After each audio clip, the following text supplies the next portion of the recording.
Good morning, dear learners. Welcome to teaching learning session of sociology. Today we'll discuss dimension of social stratification of BSOE 148 block 3.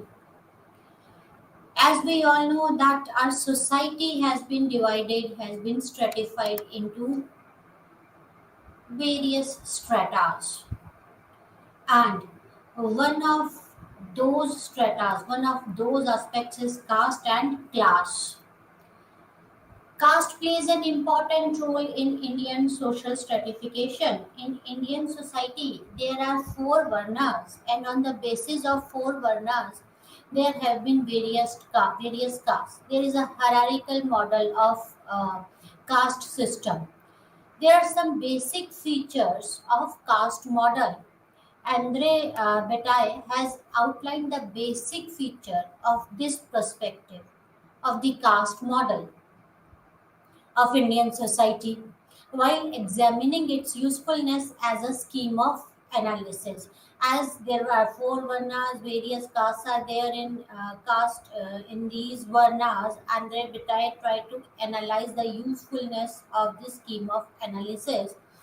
According to Andre Bataille, it is based on the idea held and expressed by certain sections of the people and not on the observed behavior, although secondary empirical materials have been used, right?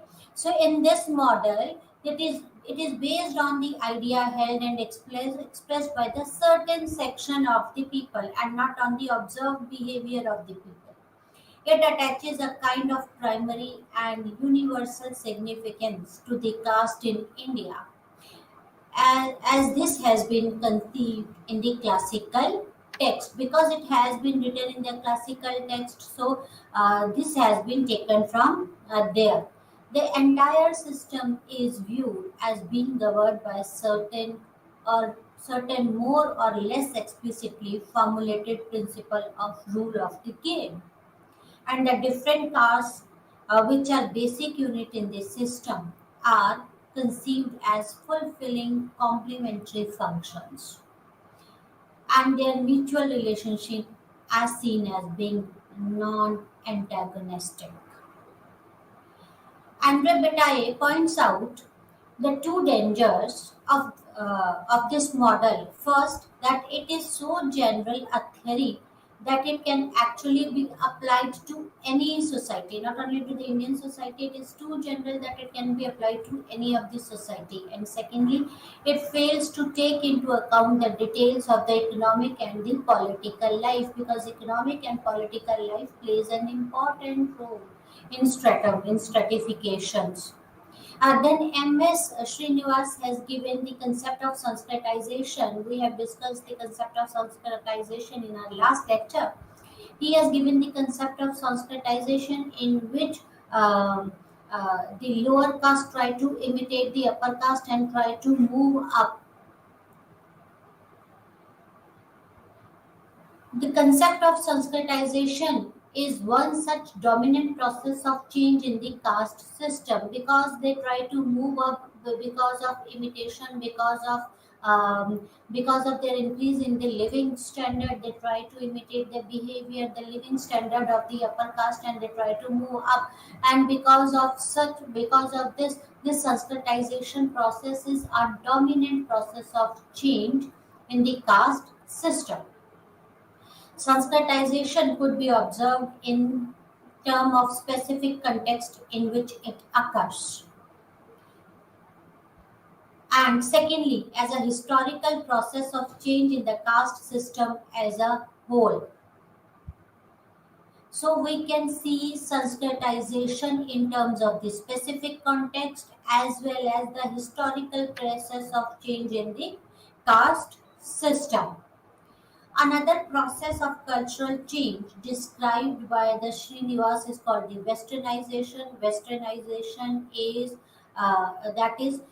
when people try to adopt the values of a Western culture. That is westernization.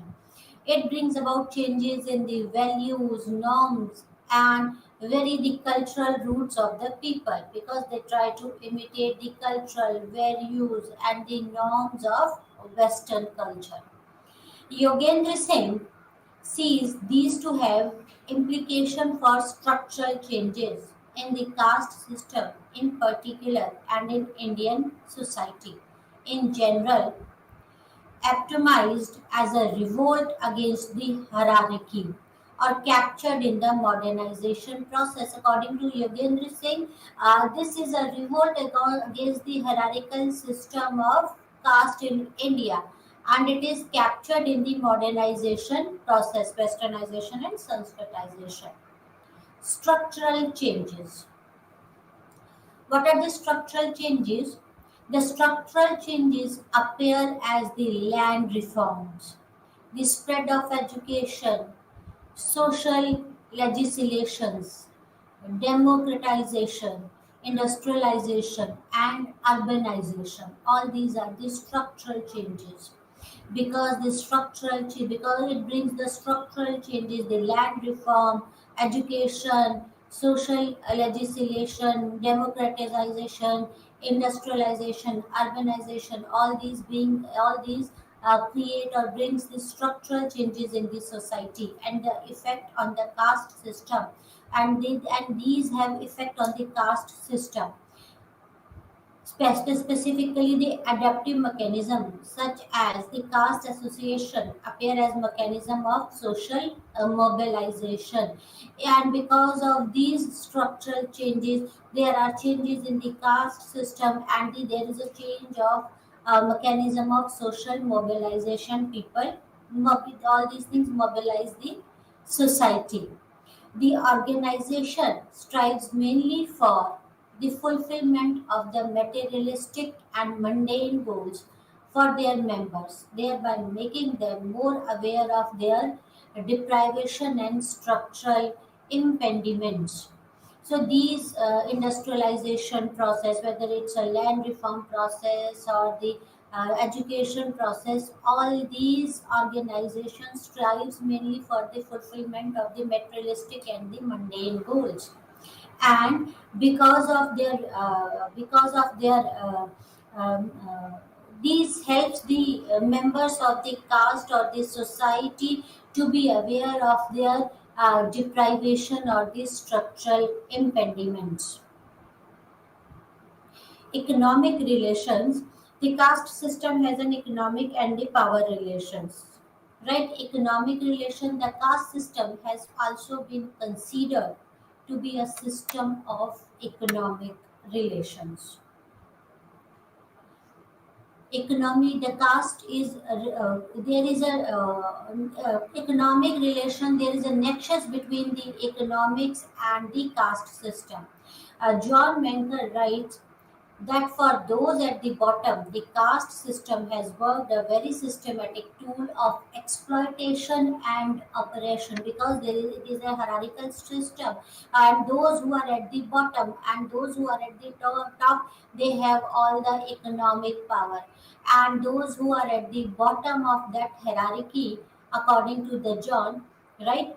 The caste system has worked in a systematic tool, in a very systematic way for exploitation and the operation. It because they don't have economic power, because they don't have economic viability. So they this caste system worked as a systematic tool for the exploitation and operations of those who are at the bottom of this hierarchy. One of the function of system has been to prevent the formation of classes with any commonality of interest, of unity of purpose. The one of the main function of this system, that is the economic relation, is to prevent the formation of classes. Why they prevent the formation of the classes? When they will form the classes, it will unite them, right? So the main function of this is to prevent the formation of classes.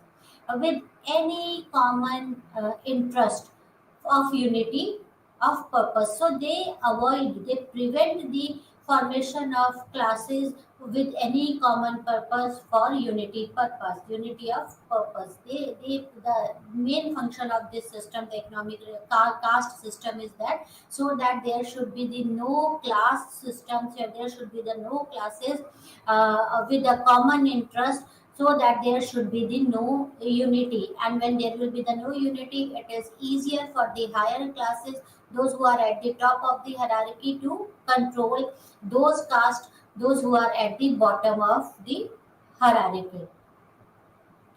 John has used class in Marxian sense and adopted the Marxian model to analyze the caste relationship.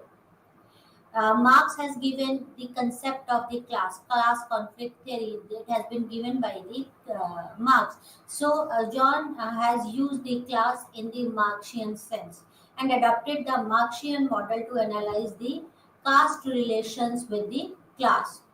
Caste is a system of exploitation rather than a system of interdependence and reciprocity. So as Marx told that class, there are two classes, right? Bourgeois class and the working class, and these classes, the capitalist exploits the working class. In the same manner, John used this class, has been used a class in sense, and adopted the Marxian model in the caste relationship. According to the John, the caste is a system of exploitation rather than the system of the interdependence and reciprocity. They try to exploit the higher caste on the caste which are higher on the hierarchical system, tries to exploit those caste who are at the lower side, or they are at the bottom of the hierarchical system. So it is a system of exploitation rather than the system of interdependence and reciprocity. Caste stratification has been a deterrent to the development of a class conflict or a proletarian consciousness. This caste stratification, when we have divided the groups on the basis of the caste, it creates it has been a deterrent in development of the class conflict or the proletariat consciousness, as we discussed, that it prevents the formation of classes with a common goal, if for the proper unity purpose. So the one of the main aim of the class of caste stratification is not to develop the class system, or it act as a deterrent of the development of the class conflict or a proletarian consciousness. It prevents the proletarian consciousness. The consciousness should not be there within the working group, so it prevents that. The most crucial point for consideration is that classes are not found as a system of stratification in the same way as castes are entrenched in the Indian society. Right? Classes are not that much important in Indian society as caste system has its roots in Indian society. Right? So classes are not found as a system of stratification in the same way as the caste are entrenched, or a system of stratification in Indian society. So in Indian society, class caste is more important than the class, and the caste stratification plays an important role in Indian society rather than the class stratification in Indian society. Most of the problems created by caste system are still of the class nature, because class nature means the higher caste, those caste who are at the higher on the top of the hierarchy, oppresses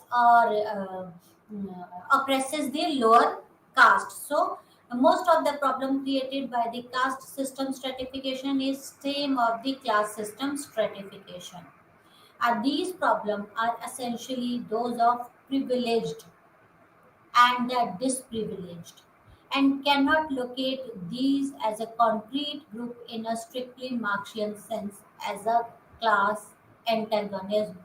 Class consciousness and class unity are not present. So problems are privileged. Those who are at the top of the hierarchy, they are privileged. Those who are at the bottom of the hierarchy, those castes are disprivileged, and cannot locate these in a concrete grouping in strictly Marxian sense. You cannot, because the one of the main aim of class system is not to form the class system.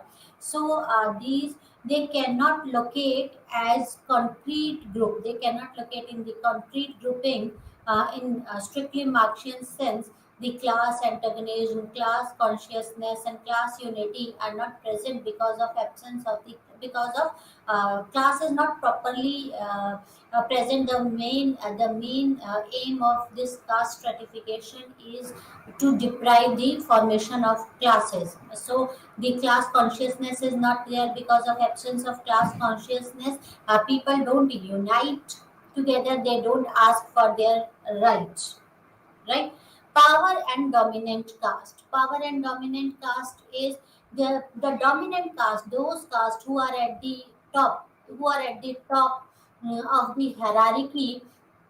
They possess the power, right? They possesses the power, and those dominant caste oppresses the caste who are at the bottom side of the hierarchy. Whether it's an economic power, whether it's a political power, they possesses the power, and they play the power game. And this power, but with the use of these power, political power and economic power, they exploit those castes who are at the bottom or who are at the lower side of the hierarchy, right? Caste is an ascribed property. Caste, we get the caste by birth, and uh, caste is achieved type of class is achieved.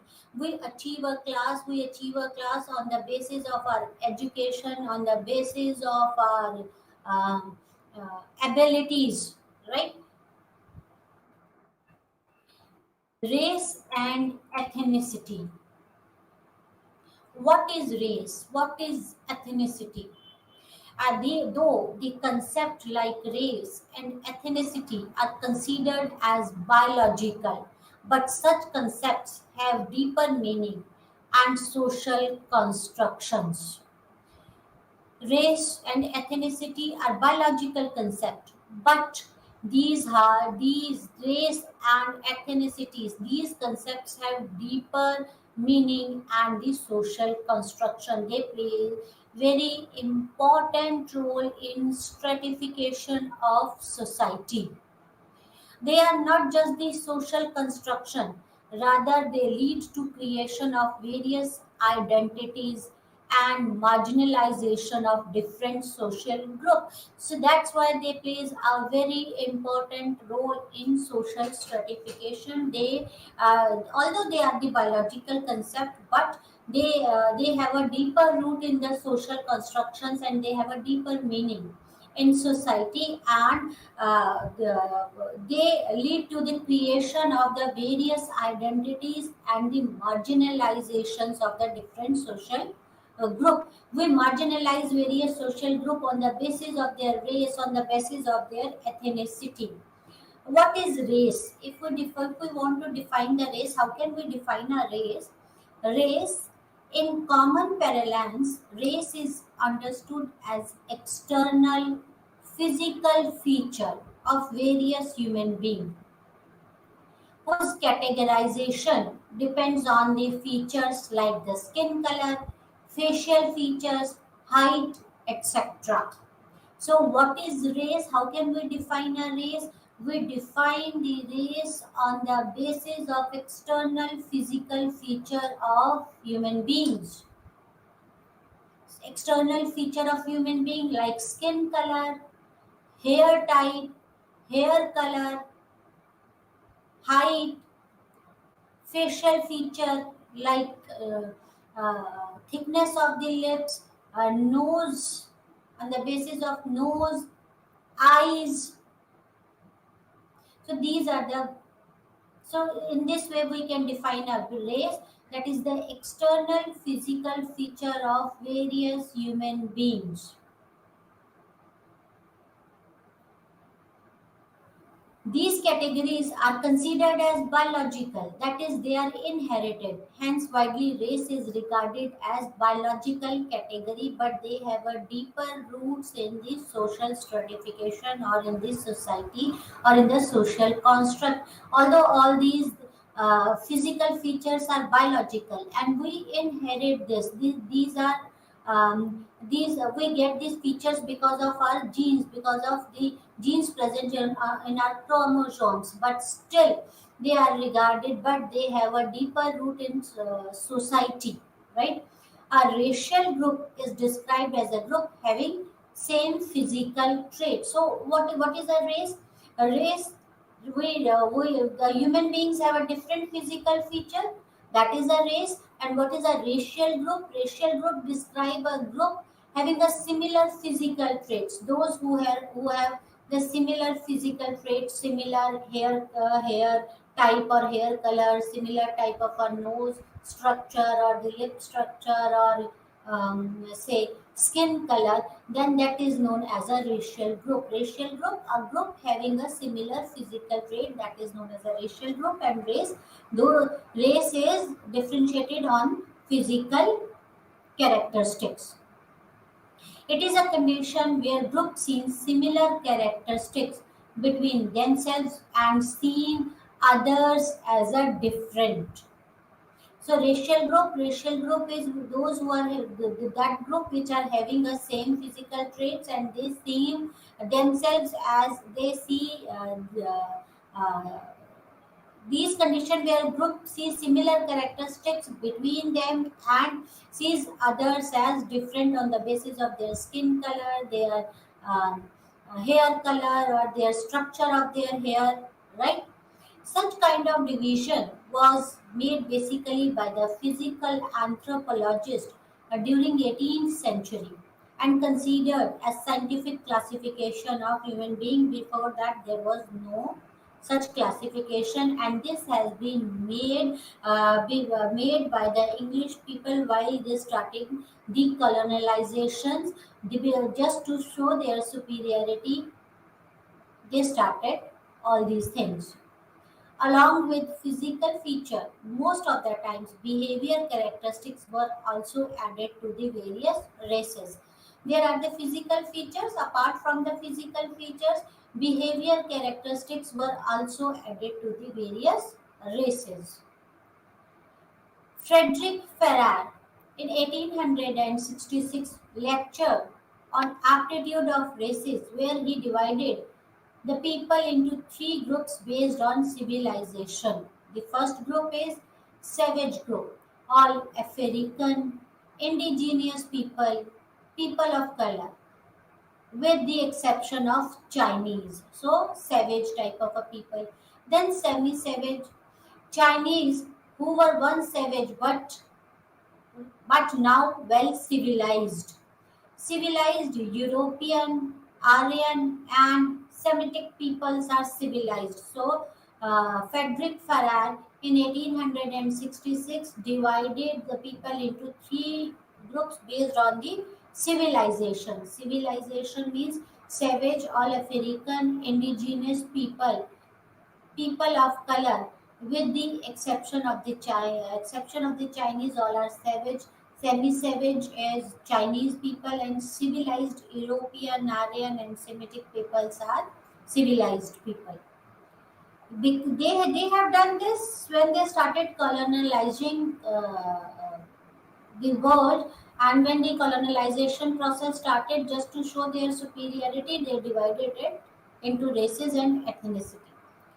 Carlos Linnaeus, a German taxonomist, classified human being into four categories depending on Skin color: American with the red skin color, European white skin color, Asian yellow skin color, and African with the black skin color.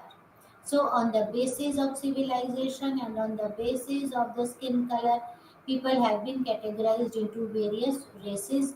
With the red skin color, they are known as American, Europeans have white skin color, Asians have yellow skin color, and Africans have the black skin color. All these skin color, they are, or other features, they are the biological construct. But race as a sociological construction, a social construction. Though it is widely believed by many that race is a biological category, but social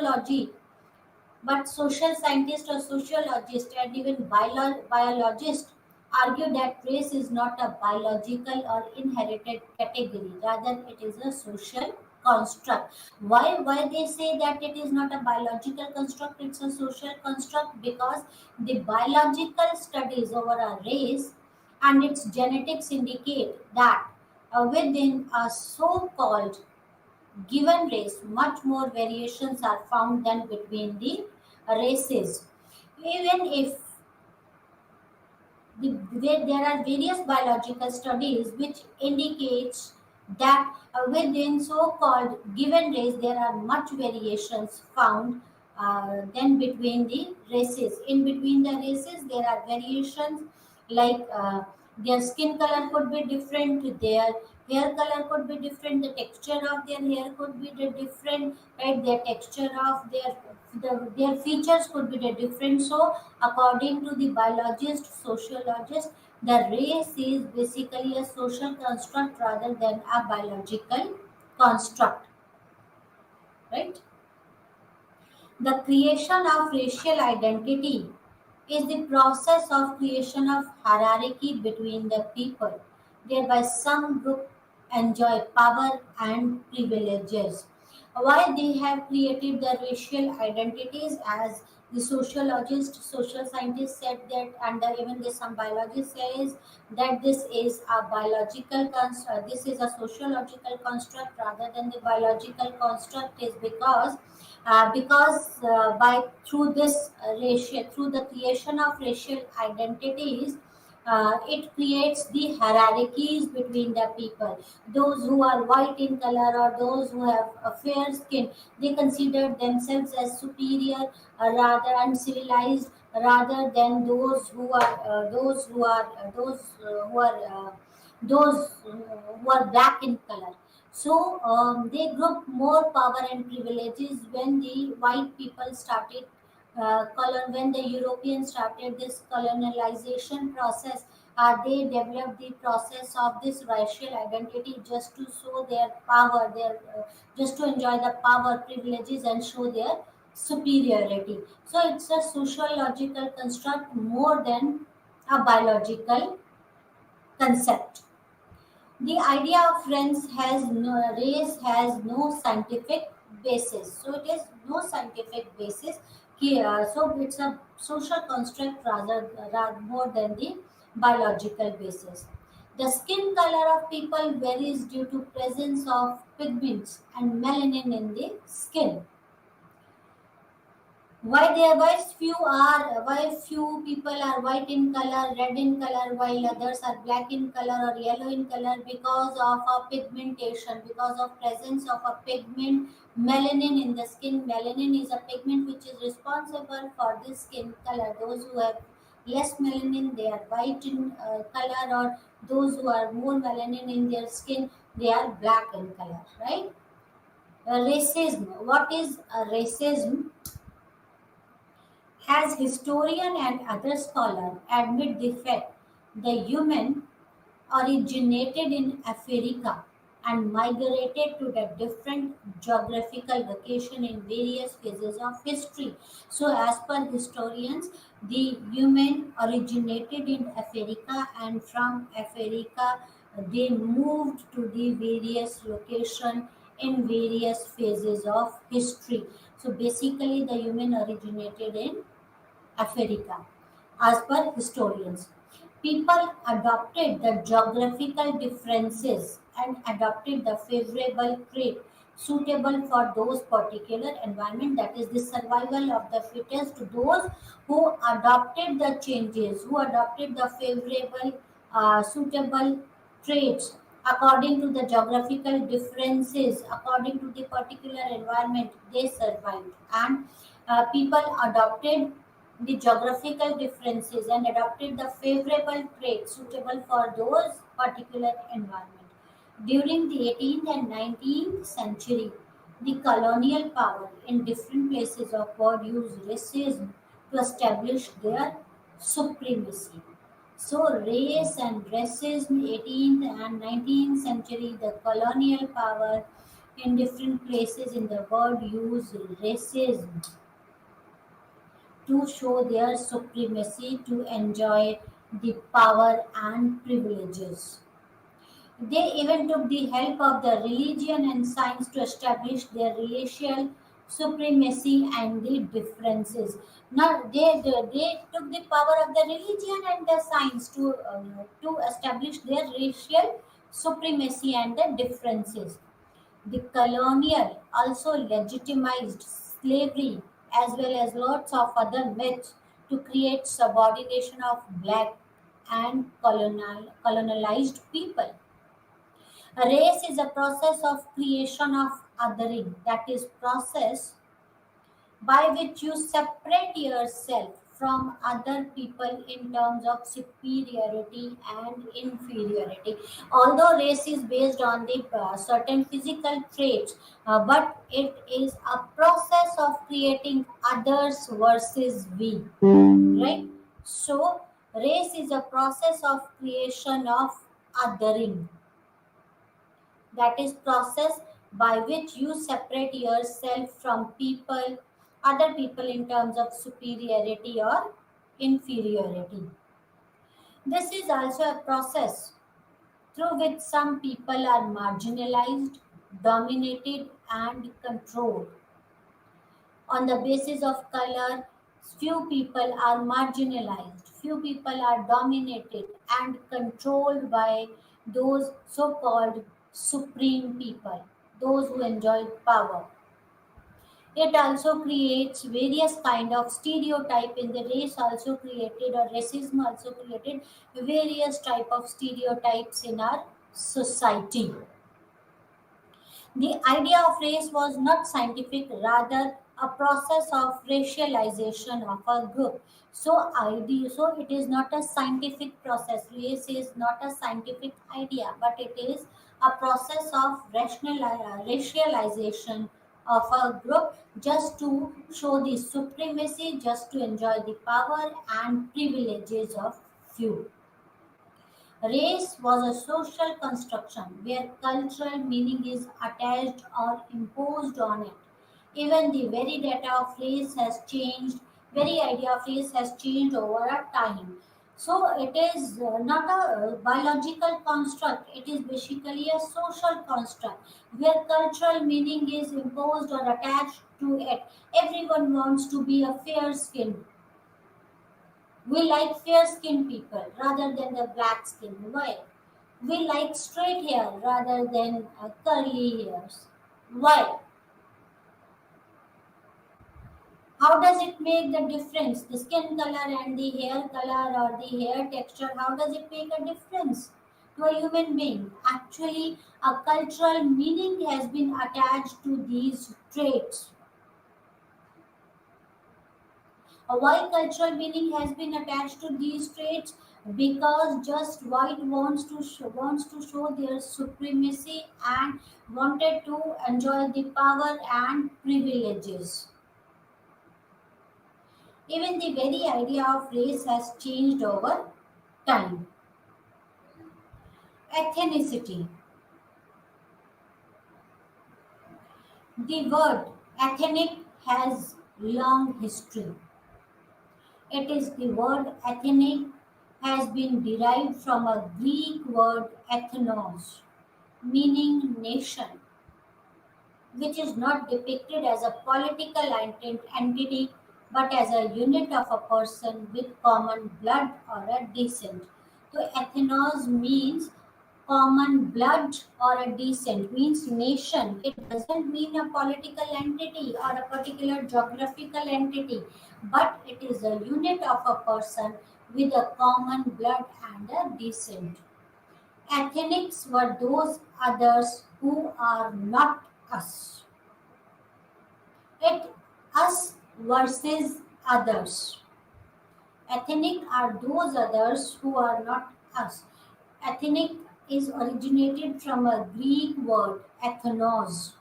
Ethnos means nation. Nation is not the nation doesn't mean the political entity, but it is a unit of a person with common uh, descent and a blood.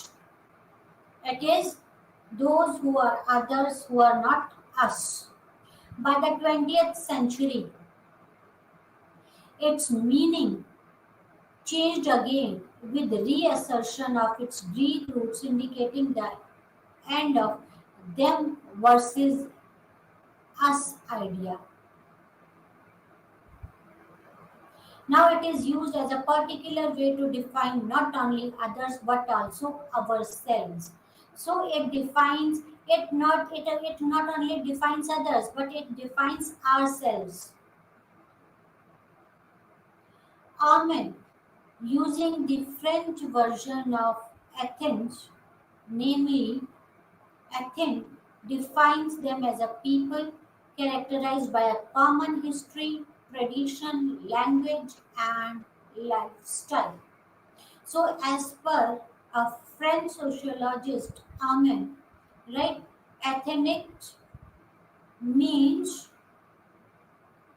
people who are characterized by common history, common tradition, language, and lifestyle. Those who share the common history, who share the common language, lifestyle, and tradition, they are known as ethnic.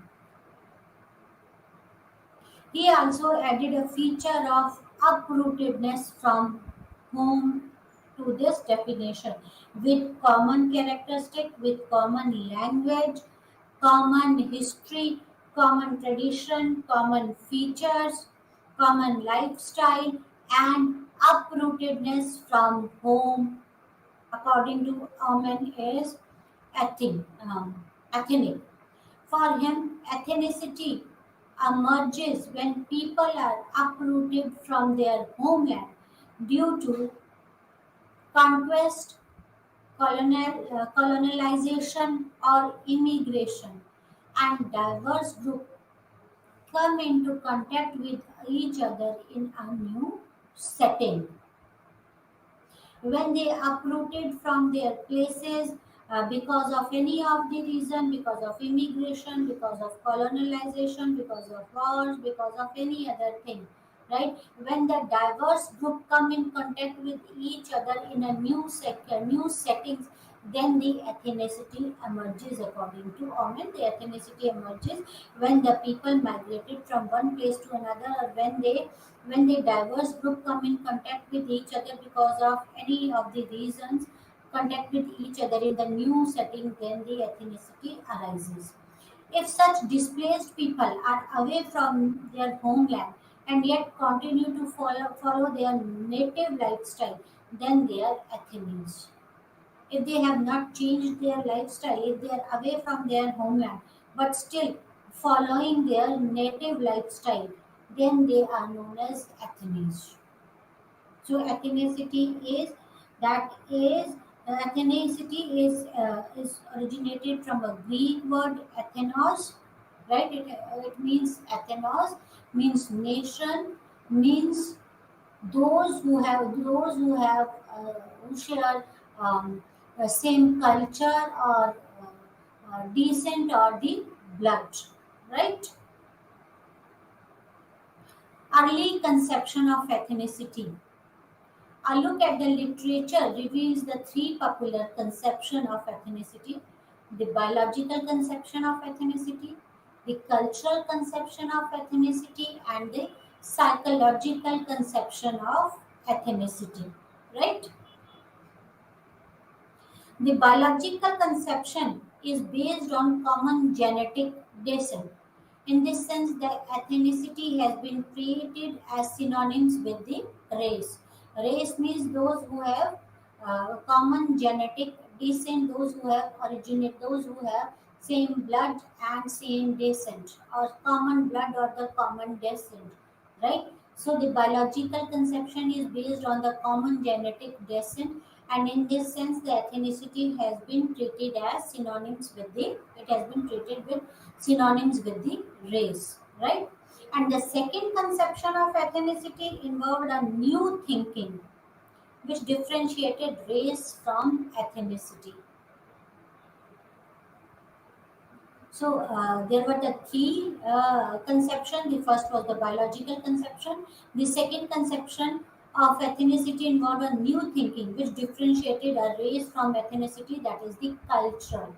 Where ethnicity, when people have been displaced from their native place but still follow their culture, then that is known as the ethnicity. And the concept of this, the second concept of ethnicity is the cultural concept of ethnicity, involved a new thinking and differentiated a race from the ethnicity on the basis of the culture, right? Next is this view treated as a cultural phenomenon by the Burgess in 1978. Here, the mere sharing of physical trait was not seen as a sufficient condition for defining as ethnic group. Rather, symbolic differences among the group become a basis of ethnicity, with values, custom, historical background, lifestyle, territory, most importantly, language and religion become a prominent symbol of ethnicity, right?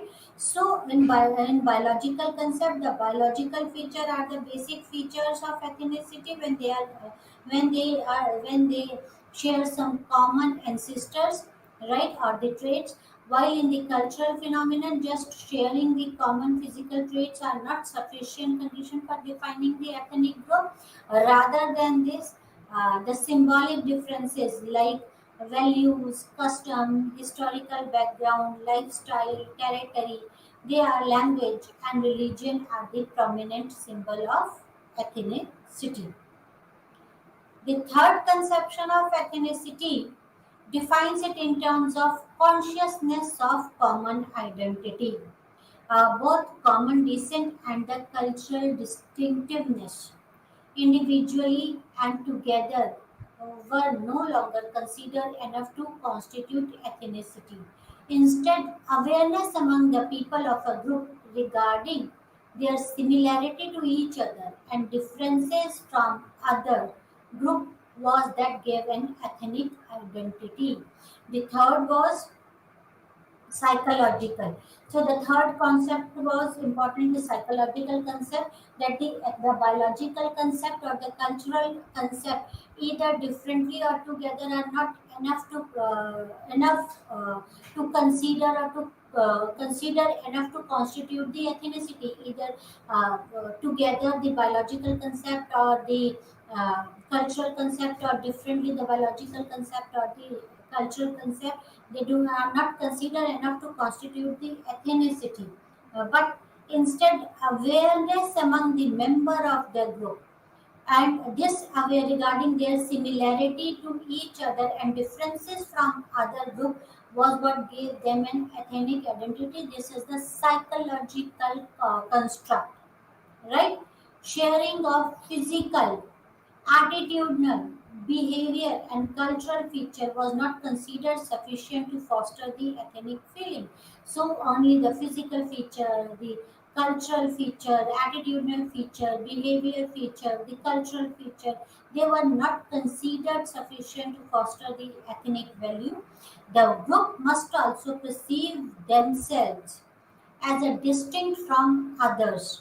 That is, the member must define themselves as we group. This psychology that we are different from others and the member must define themselves as a we group plays an important role.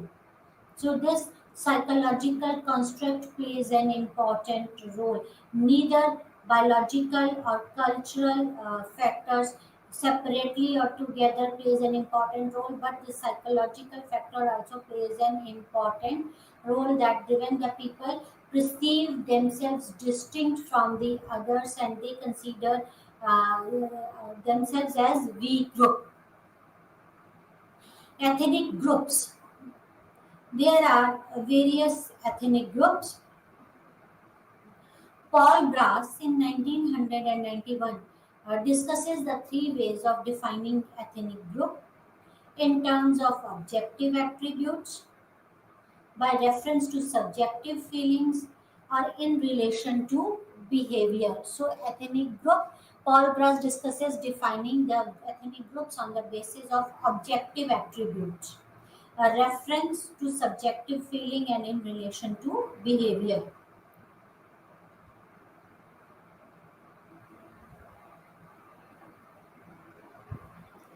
The first definition implies that there are some distinguishing.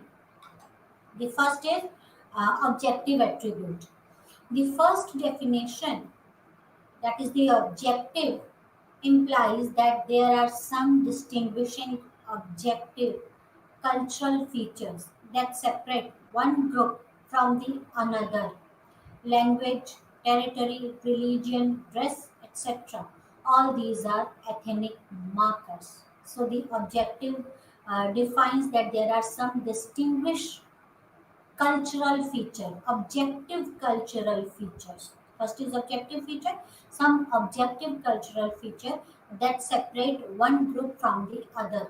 Or these feature could be the language, these feature could be the dress, these feature could be the territory, these feature could be the religion, and all these are called the ethnic markers. All these are known as the ethnic markers. So these are the objective feature.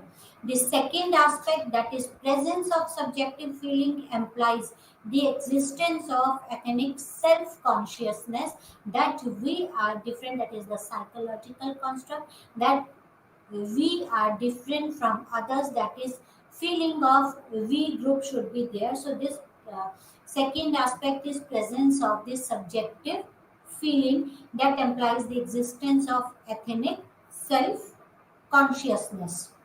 At the base of ethnic affinity lies real or assumed common identity. The important thing to keep in mind is that fact of common descent is not as important as belief in it. Ethnicity is a subjective construct. It shows how we see ourselves. The objective construct shows that we are different from others, and this difference could be on the basis of religion, on the basis of language, on the basis of territory, on the basis of dress. But the second aspect, that is the subjective aspect, is the feeling that implies the existence of self consciousness.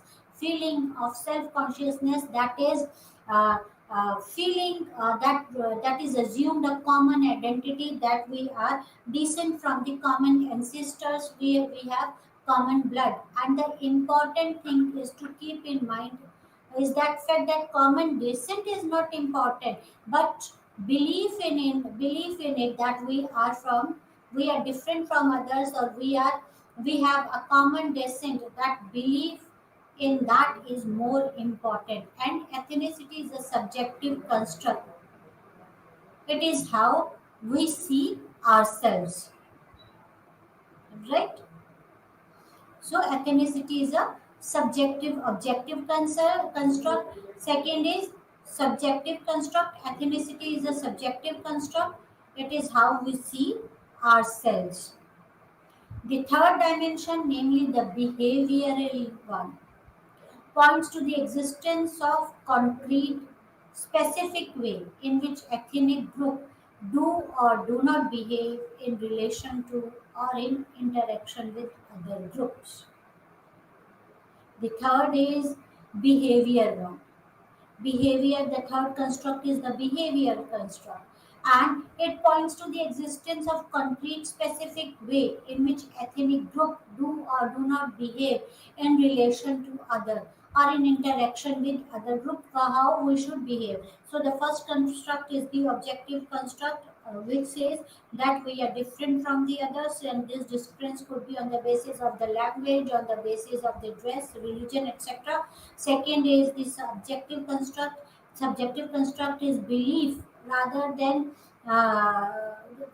second construct is belief that we have a common blood and a common descent.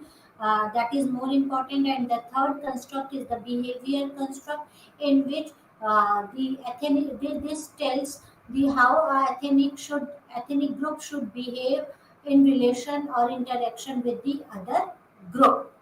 In this sense, the normative behavior of ethnic group may include practices related to the kinship, practices related to the marriage, friendship, rituals, etc. So this is the behavior one. How these are the rituals, right? Such ethnic group is collectively which is perceived by others in the society. Collectivity. The ethnic group is the collectivity which is perceived by other in a society. So what is ethnic group? It is nothing but the collectivity which is perceived by others in the society as being different in terms of language, religion, race, ancestral home, cultural, etc., whose members perceive themselves as different from the others and who participate in the shared activities built around their actual or mythical common origin and culture. They are known as the ethnic group. Right? Is this clear now? I'm repeating it again. Being different in terms of language, in terms of culture, religion, race, ancestral home, and whose members, these are the objective construct, and whose members perceive themselves as different from the other subjective construct, and who participate in shared activities built around their actual or mythical common ancestor origin and the culture. They are known as ethnical group, that is behavior construct, right? Ethnic stratification. Stratification is a system whereby people are unequally ranked and rewarded on the basis of wealth, power, mid prestige. What is stratification? Division. Stratification is division, where people are unequally ranked, divided, and rewarded. They are unequally ranked and rewarded on the basis of, on what basis? On the basis of wealth, on the basis of power. It is a part of every society. Mid may take various forms like class, gender, race, mid, of course, ethnicity, right? So, uh, uh, so it could be on the this stratification could be on the basis of class. This unequally division or unequal rank and reward could be on the basis of class, on the basis of gender, on the basis of ethnicity.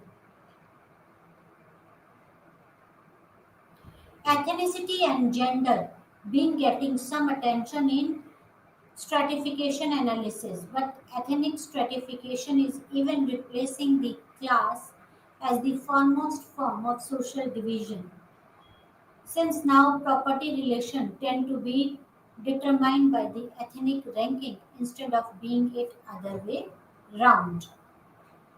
Ethnic stratification shares a lot of things with other form of stratification such as ranking, inequalities, discrimination, and exploitation. So it shares this ethnic stratification when we divide, when we stratify the groups on the basis of ethnicity. On the basis of ethnicity, it shares ethnic stratification shares a lot of things with other form of stratification. What are they? They are the ranking. Few have been ranked higher than the others. There are inequalities, discrimination on the basis of colors or other things, and the exploitation, etc. Ethnic nationalism. What is ethnic nationalism? Ethnic, when minority groups try to play the ethnic card in order to acquire a better deal for themselves in a plural society, that is ethnic nationalism. When the minority group in a country or in a particular geographical areas play the ethnic card in order to acquire a better deal for themselves in a plural society, that is known as the ethnic nationalism. Some ethnic groups go a step further and demand, say, a political system, demanded a say in political system, or control over a piece of territory, or even demand a national status, that is country of their own. If they succeed in achieving any of these objectives, then they become a nationality or a nation, right? When the minority group try to play their ethnic card in the plural society, right? When they demand for their stay in the political system, or a control over a territory, or a nation, or a country of their own, and when they succeed in achieving any of these objectives, then they become a nationality or a nation. Nationalism and ethnicity. Nationality and ethnicity are related yet different. Ethnicity may become nationalism, and nationalism is always based on the real or assumed ethnic ties. Yet, at the heart of nationalism lie three themes of autonomy, unity, and identity. They are related but still different. Nationalism and ethnicity are related but different. Ethnicity may become nationalism, and nationalism is always based on the real or assumed ethnic ties. At the heart of nationalism lie the three themes of autonomy, unity, and identity. Autonomy. Autonomy implies an effort by people to determine their own destiny, free themselves from the external constraint. That is, they want to determine their own destiny. They want to free themselves from their external constraint. They want a separate nation for themselves. Unity means ending the internal divisions and united themselves and uniting. Identity involves an effort by a group to find and express their authentic cultural heritage and identity. Right? This is how this works. Nationalism is a form of ethnicity in which a particular ethnic identity is crystallized and institutionalized by acquiring a political agenda. Nations are created when ethnic groups in multi-ethnic state are transformed into self-consciousness political entities. It is goal of sovereignty, self-determination that set nationalism apart from ethnicity. A development of nationality, how nationality has been developed. First, there is transformation of ethnic category into a community, means we group, which involve changes like a creation of self-consciousness, linguistic unity, and formation of caste association. Right? So, development of nationality, the first is transformation of ethnic categories into communities. And how you can convert the ethnic categories into communities? It involves in changes like creation of self-consciousness, linguistic unity, formation of caste associations, etc. The second stage involves the articulation and acquisition of social, economic, and political rights for the members of their group and for the group as whole. When a group succeeds by its own efforts in achieving and maintaining the group rights through political action, political mobilization, it goes behind the ethnicity and establishes itself as a nationality. Why does ethnic becomes nationality? The question is answered by relative deprivation approach because of relative deprivation and the feeling of the frustration caused by the difference between what people feel. Right? That's all for today. Thank you very much. Namaskar.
Good morning to all.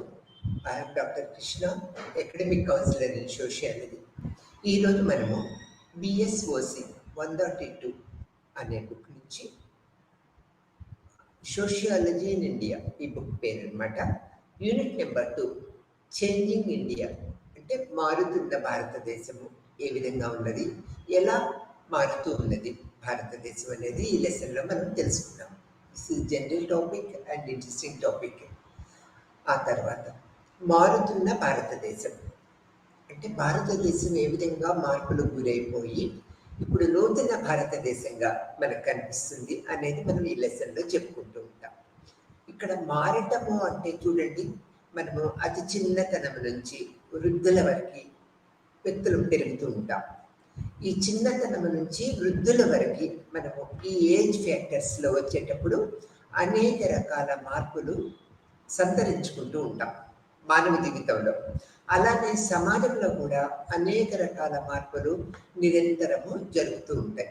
ఈ మార్పులు మంచిగా జరుగుతూ ఉంటాయి, కొన్ని అనుగుణంగా జరగవు అనేది మనకి తెలిసిన విషయమే. ఇక్కడ ప్రతి ఒక్క మార్పు అంటే ప్రస్తుత పరిస్థితులను మనం తీసుకున్నట్లయితే ఈ మార్పులు అనేవి చాలా వేగవంతంగా జరుగుతున్నాయి. పాత రోజుల్లో ఏంటి, ఒక మార్పు జరగాలంటే ఎక్కువ టైం తీసుకుంటూ ఉండేది. కానీ ప్రస్తుత పరిస్థితుల్లో అన్ని సమాజాలలో అన్ని సమూహాలలో ఈ మార్పు అనేది చాలా వేగవంతంగా జరుగుతున్నది అనేది మనము గ్రహించవలసిన విషయంగా చెప్పుకుంటూ ఉంటాం. దానికి అనేక రకాల ఫ్యాక్టర్స్ ఉంటాయి అన్నమాట. ఒక విషయం మీద ఆధారపడి వేగవంతంగా సమాజము మారిపోదు అనమాట.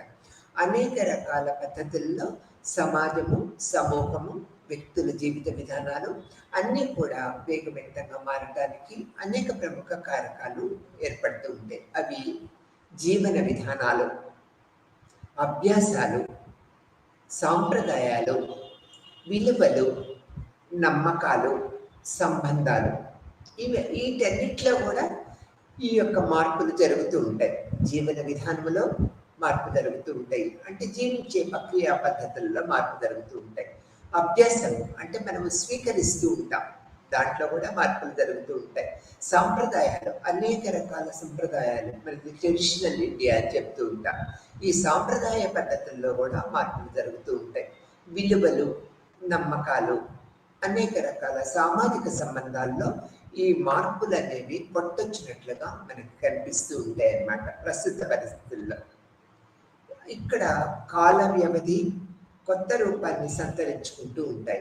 కాలానుగుణ్యంగా ఈ యొక్క కాల వ్యవధిలో కొత్త రూపాలు అనేవి మనకి సంతరించుకుంటూ సమాజాన్ని మార్పుకు గురవుతూ ఉంటుంది అనేది మనం చెప్పుకుంటూ ఉంటాం. ఈ మార్పులు అనేవి వేగవంతంగా జరుగుతూ ఉంటాయి. కొన్ని విషయాల్లో నెమ్మదిగా జరుగుతూ ఉంటాయి. అంటే ఈ మార్పు అనేది నిరంతరము వేగవంతంగా జరుగుతూ ఉంటాయి ప్రస్తుత పరిస్థితులను ముందు చెప్పుకున్నాం. కానీ మార్పులు కొన్ని పెరుగుతూ ఉంటాయి, కొన్ని తగ్గిపోతూ ఉంటాయి. ఆ పద్ధతుల్లో అంటే ఇక్కడ మనం జీవన విధానాలు, అభ్యాసాలు, సాంప్రదాయాలు, విలువలు, నమ్మకాలు, సంబంధాలు అనేవి పెరుగుతూ ఉంటాయి. కొన్ని విషయాల్లో తగ్గిపోతూ ఉంటాయి అనేది మనకి చెప్తూ ఉంటాం. కానీ మార్పు లేకుండా మనిషి కానీ సమాజం కానీ అభివృద్ధి పథంలోకి వెళ్ళలేదన్నమాట. కాబట్టి మార్పులు అనేవి అనివార్యం, తప్పనిసరిగా మార్పు సంభవించాలి. అట్లా మార్పు సంభవిస్తున్నప్పుడే వ్యక్తిగత జీవిత విధానాల్లో అనేక రకాల నూతన పద్ధతులు సంక్రమించుకుంటూ ఉంటాం అనేది మనం ఇక్కడ చెప్పుకోవాల్సిన విషయం. ఇక్కడ ఈ మార్పులో సామాజిక అర్థము, స్వభావము, మార్పు ఎలా ఉంటుంది అనేది మనం ఇక్కడ తెలుసుకుంటాం. సామాజిక నిర్మాణము, సామాజిక సంబంధాలలో సంభవించే మార్పులు, చేర్పులు, ఈ రెండు కూడా ఒక సామాజిక మార్పుగా మనం చెప్పుకుంటూ ఉంటాం. సామాజిక నిర్మాణము, సామాజిక సంబంధాలలో సంభవించే చేర్పులు, మార్పులే ఒక సామాజిక మార్పుగా మనం చెప్పుకుంటాం. ఇది ఒక ప్రత్యేకమైన అర్థంగా మనము చెప్పుకోవచ్చు అనమాట. తర్వాత International Encyclopedia of the Social Sciences 1972లో ఈ బుక్ అనేక రకాల సోషల్ చేంజెస్ ఎలా సంభవిస్తున్నాయి, ఎలా జరుగుతున్నాయి, ఈ మార్పులు ఎలా చేంజెస్ గురవుతున్నాయి అనేది ఈ బుక్లో చెప్పారు. ఈ book International Encyclopedia of the Social Sciences 1972లో ప్రచురించిన ఈ బుక్ సమాజం వేగవంతంగా మారుతుంది అనడానికి అనేక రకాల ఉదాహరణలతో అనేక రకాల సంఘటనలు మనకి తెలియపరిచారు అనేది మనం ఇక్కడ చెప్పుకోవచ్చు అనమాట. తర్వాత సామాజిక నిర్మాణము, సామాజిక చర్య, పరస్పర చర్యల్లో సంభవించేదే ఒక మార్పుగా మనం చెప్పుకుంటూ ఉంటాం. ఇక్కడ సామాజిక నిర్మాణము, సామాజిక చర్య, పరస్పర చర్యల్లో సంభవించే అనేక రకాల మార్పుల్ని ఒక సామాజిక మార్పుగా మనం చెప్పుకుంటూ ఉంటాం అన్నమాట. సామాజిక నిబంధనలు, విలువలు, సాంస్కృతిక ఉత్పత్తులు మరియు చిహ్నాలలో కూడా అనేక మార్పులు వచ్చినాయి అనేది మనం చెప్పుకోవచ్చు అన్నమాట. సామాజిక నిబంధనలు, విలువలు, సాంస్కృతిక ఉత్పత్తులు మరియు చిహ్నాలలో వచ్చిన మార్పుల్ని మనం ఒక సామాజిక మార్పుగా చెప్పుకోవచ్చు అన్నమాట. తర్వాత సామాజిక మార్పు ఫలితముగా సంస్థలు, పరస్పర చర్యల యొక్క పని, కార్యకలాపాలు, పాత్రలు, నిబంధనలు, సమాజంలో ఇతర అంశాలలో మార్పులు సంభవిస్తూ ఉంటాయి. దీన్ని కూడా మనం ఒక సామాజిక మార్పుగా చెప్పుకోవచ్చు.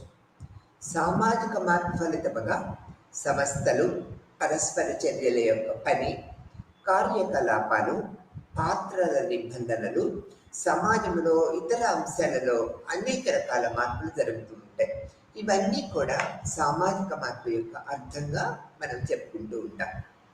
తర్వాత సామాజిక మార్పు ఒక 3 అంశాలలో మార్పును సంతరించుకుంటూ ఉంటుంది. సామాజిక మార్పు ఆ 3 అంశాలు ఏంటి అనేది మనం ఇప్పుడు తెలుసుకుంటాం. మొదటి అంశానికి వచ్చినట్లయితే సామాజిక మార్పులు సంస్కృతిలో మార్పులకు సంబంధించినవి. సామాజిక మార్పులన్నీ కూడా సంస్కృతి మార్పులకు సంబంధించిందిగా మనము పేర్కొనవచ్చు. అనుసంధానము చేయబడి ఉంటాయి. ఇవన్నీ కూడా అనుసంధానము చేయబడి ఉంటాయి అన్నమాట. నూతన మానవ ప్రవర్తనలను ఇవి సూచిస్తూ ఉంటాయి. ఇవి అనుసంధానం చేయబడి ఉంటాయి. నూతన మానవ ప్రవర్తనలను మనకి సూచిస్తూ ఉంటాయి, తెలియపరుస్తూ ఉంటాయి అనేది మనం ఇక్కడ గ్రహించవలసిన విషయం.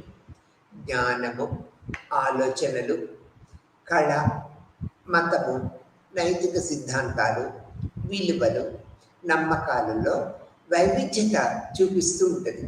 దీన్ని ఒక మార్పుగా మనం చెప్పుకోవచ్చు. ఎలా? జ్ఞానము, ఆలోచనలు, కళ, మతము, నైతిక సిద్ధాంతాలు, విలువలు, నమ్మకాలలో వైవిధ్యమైన మార్పును మనకి తెలియపరుస్తూ ఉంటుంది. ఇది ఒక సామాజిక మార్పుగా మనం చెప్పుకోవచ్చు అన్నమాట. తర్వాత ఆధునిక సాంకేతిక వృద్ధి.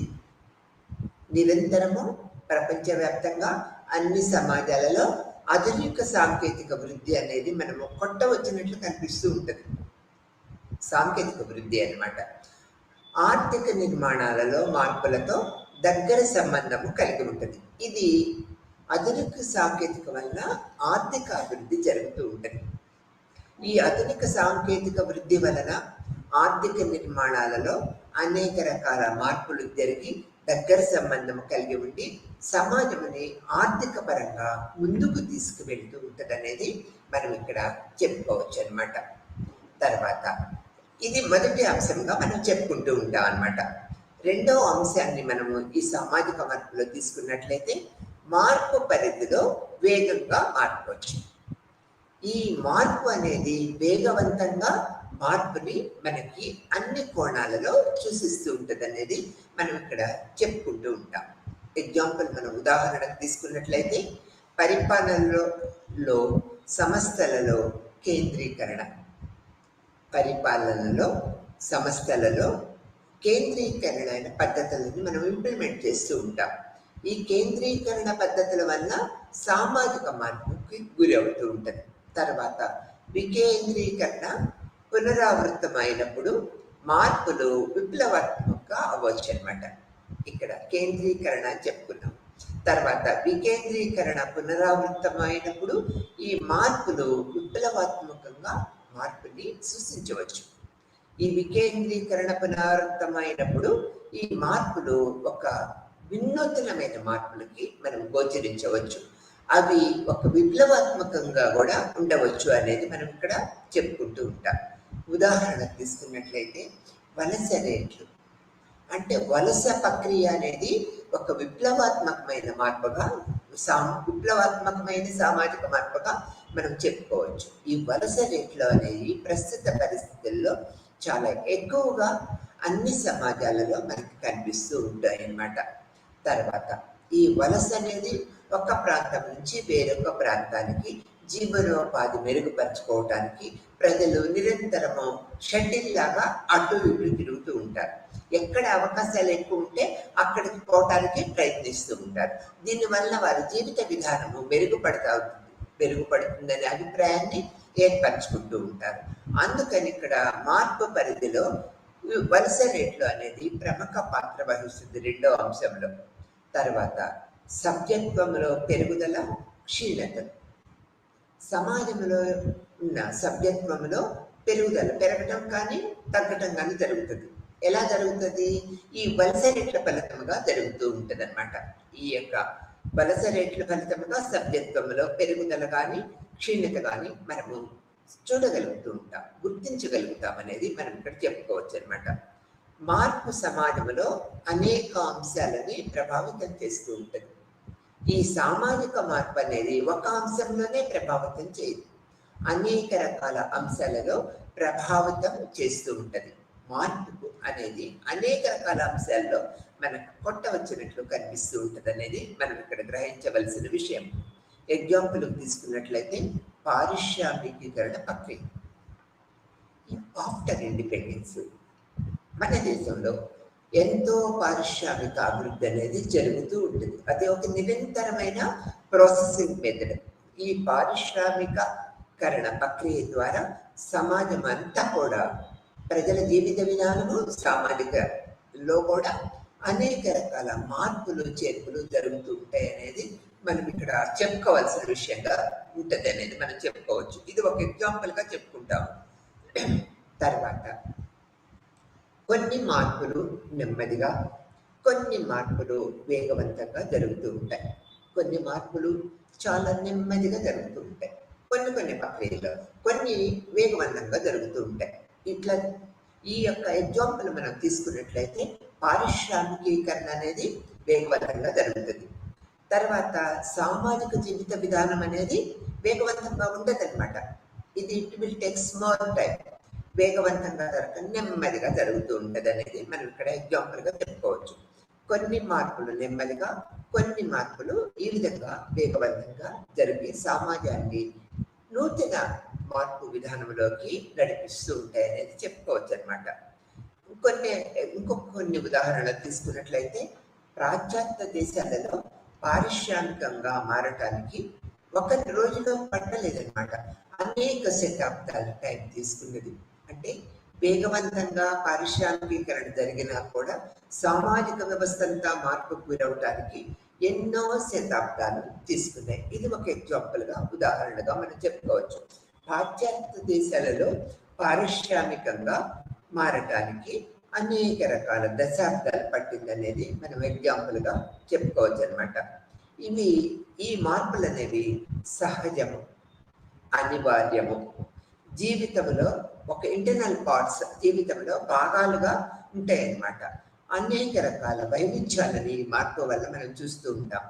ఈ మార్పులు అనేవి సహజముగా, అనివార్యముగా జీవితంలో ఒక పార్ట్లుగా అంటే భాగాలుగా జరుగుతూ ఉంటాయి. ఈ అనేక రకాల వైవిధ్యాలు ఈ సామాజిక మార్పు వల్ల మనము చూడగలుగుతూ ఉంటారు. అంటే ఈ మార్పు వల్ల అనేక రకాల వైవిధ్యమైన భరితమైన పద్ధతుల్ని మనము చూడగలుగుతూ ఉంటాం.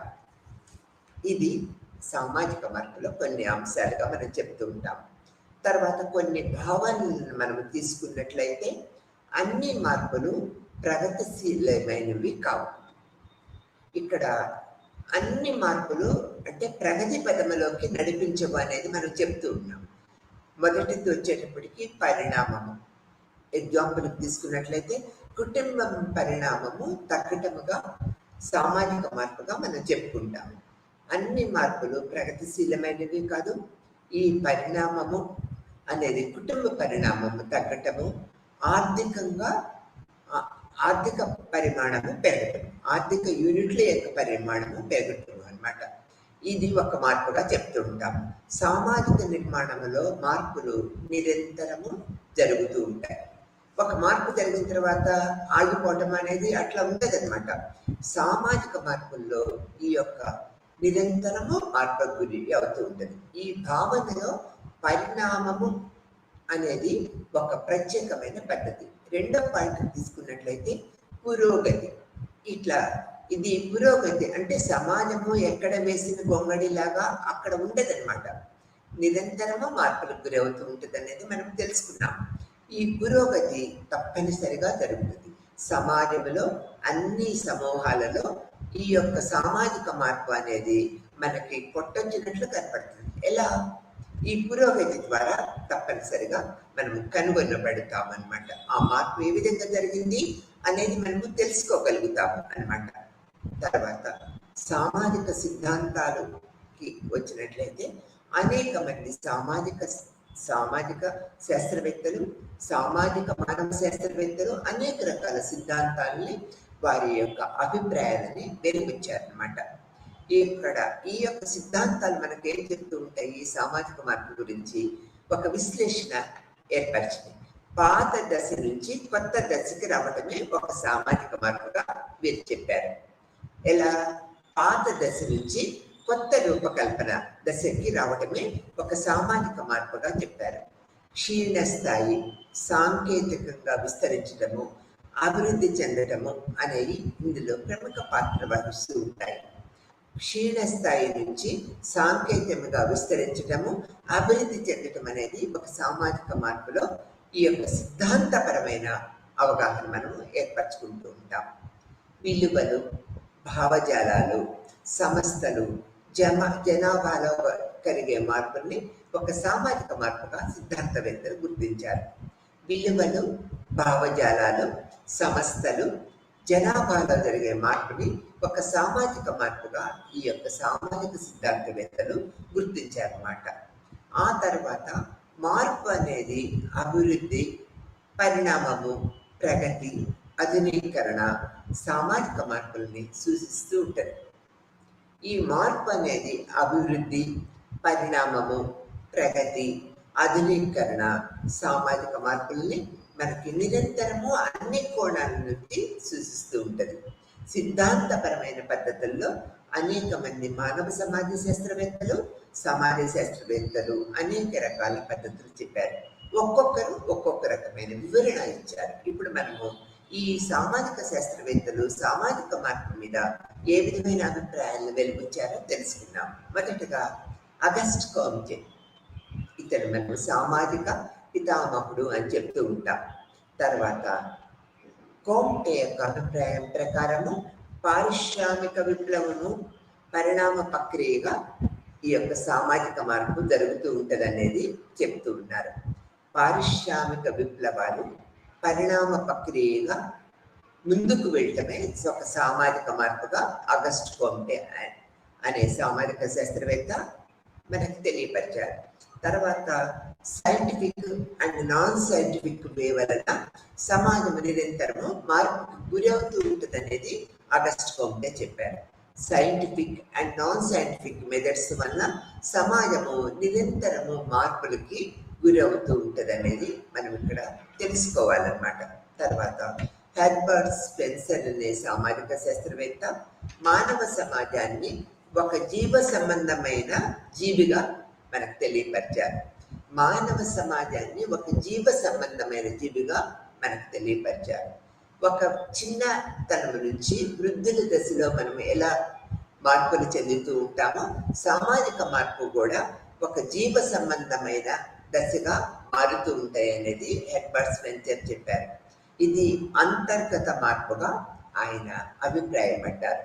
అంటే ఒక అంతర్గత మార్పు కనుక జరిగినట్లయితే ఆటోమేటిక్గా సమాజం కూడా అభివృద్ధి పదంలో దూసుకు వెళ్తుంది అనే దృక్పథాన్ని హెర్బర్ట్ స్పెన్సర్ మనకు తెలియపరిచారు.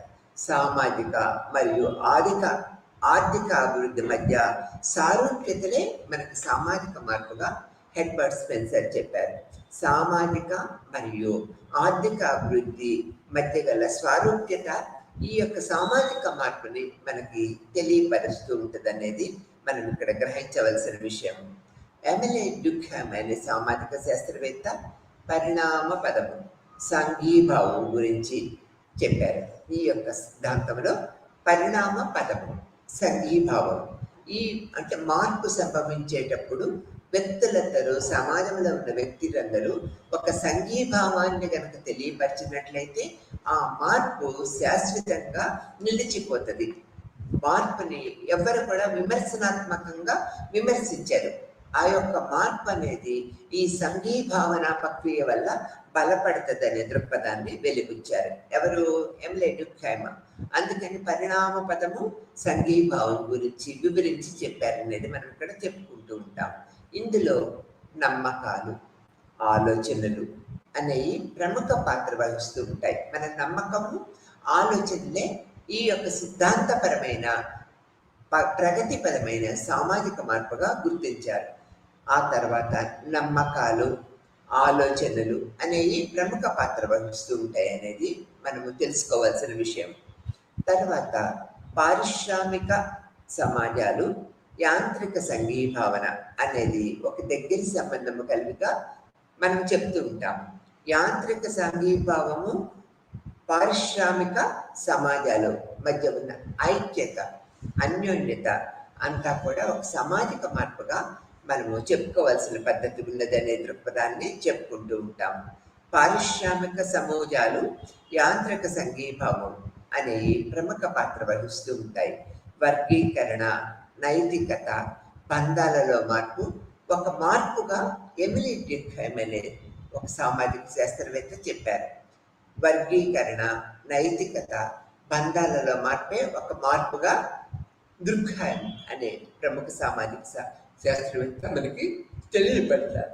తర్వాత మార్క్స్ వెబర్ని తీసుకున్నట్లయితే పెట్టుబడిదారీ విధానము, అభివృద్ధి, పారిశ్రామికీకరణ ఇవి పెట్టుబడిదారులు ఎంత డబ్బును కనుక అభివృద్ధి ఇండస్ట్రియలైజేషన్కి కనుక ఉపయోగిస్తే అంత అభివృద్ధి చెంది సమాజము ఒక వినూత్నమైన మార్పుకి గురవుతూ ఉంటుంది అనేది చెప్పారు. మార్క్స్ వెబర్ అభిప్రాయం ప్రకారము పెట్టుబడిదారులు ఆర్థిక వ్యవస్థను బలోపేతం చేసి ఎక్కువ పెట్టుబడులు పెట్టినట్లయితే ఈ సమాజం మొత్తం కూడా అభివృద్ధి పదంలోకి ముందుకు వెళ్తుంది. ఆటోమేటిక్గా అనేక రకాల మార్పులకి మనము పీట వేసిన వాళ్ళం అవుతామనేది ఈ యొక్క మార్క్స్ వెబర్ యొక్క అభిప్రాయం. అతను ఎక్కువగా ఈ మార్పు అనేది వస్తువులు, సేవల మీద ఆధారపడి జరుగుతూ ఉంటుంది అనేది మనం ఇక్కడ గ్రహించవలసిన విషయం. మార్క్స్ వెబర్ ప్రకారము వస్తువులు అంటే ఉత్పత్తి చేసిన వస్తువులు, తర్వాత డిస్ట్రిబ్యూషన్ అంటే ఈ వస్తువులని మనము ప్రజల దగ్గరికి చేర్చినట్లయితే ఆ సేవల వల్ల మనము ఈ యొక్క సామాజిక మార్పుని గుర్తించగలుగుతాం. కాబట్టి పారిశ్రామిక విధానంలో పెట్టుబడిదారుల యొక్క పెట్టుబడి, అభివృద్ధి, మార్పులకి, సామాజిక మార్పులకి మార్క్స్ వెబర్ ఎంతో ప్రముఖ పీట వేశారనేది మనం ఇక్కడ చెప్పుకోవచ్చు.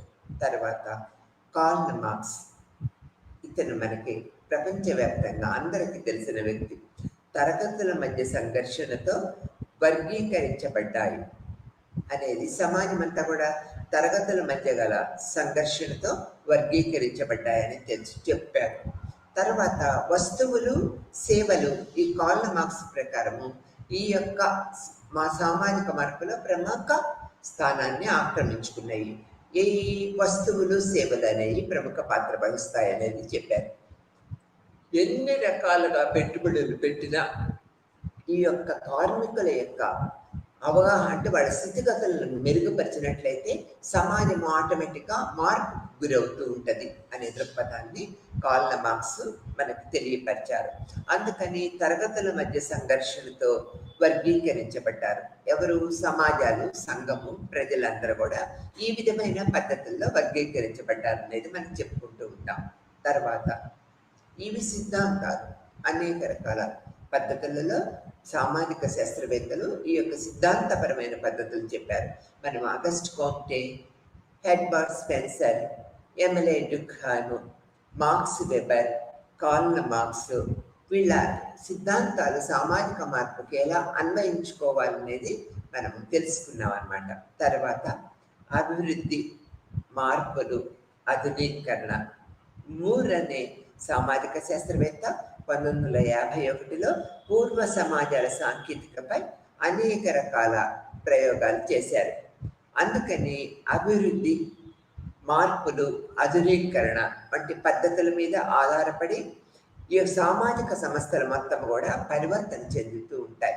దేని మీద ఆధారపడి?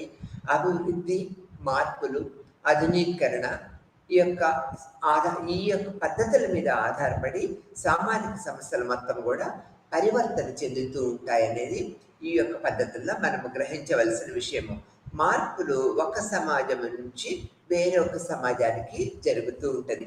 మార్పులు అనేవి ఒక సమాజం నుండి పెరుగుతూ ఉంటాయి అన్నమాట.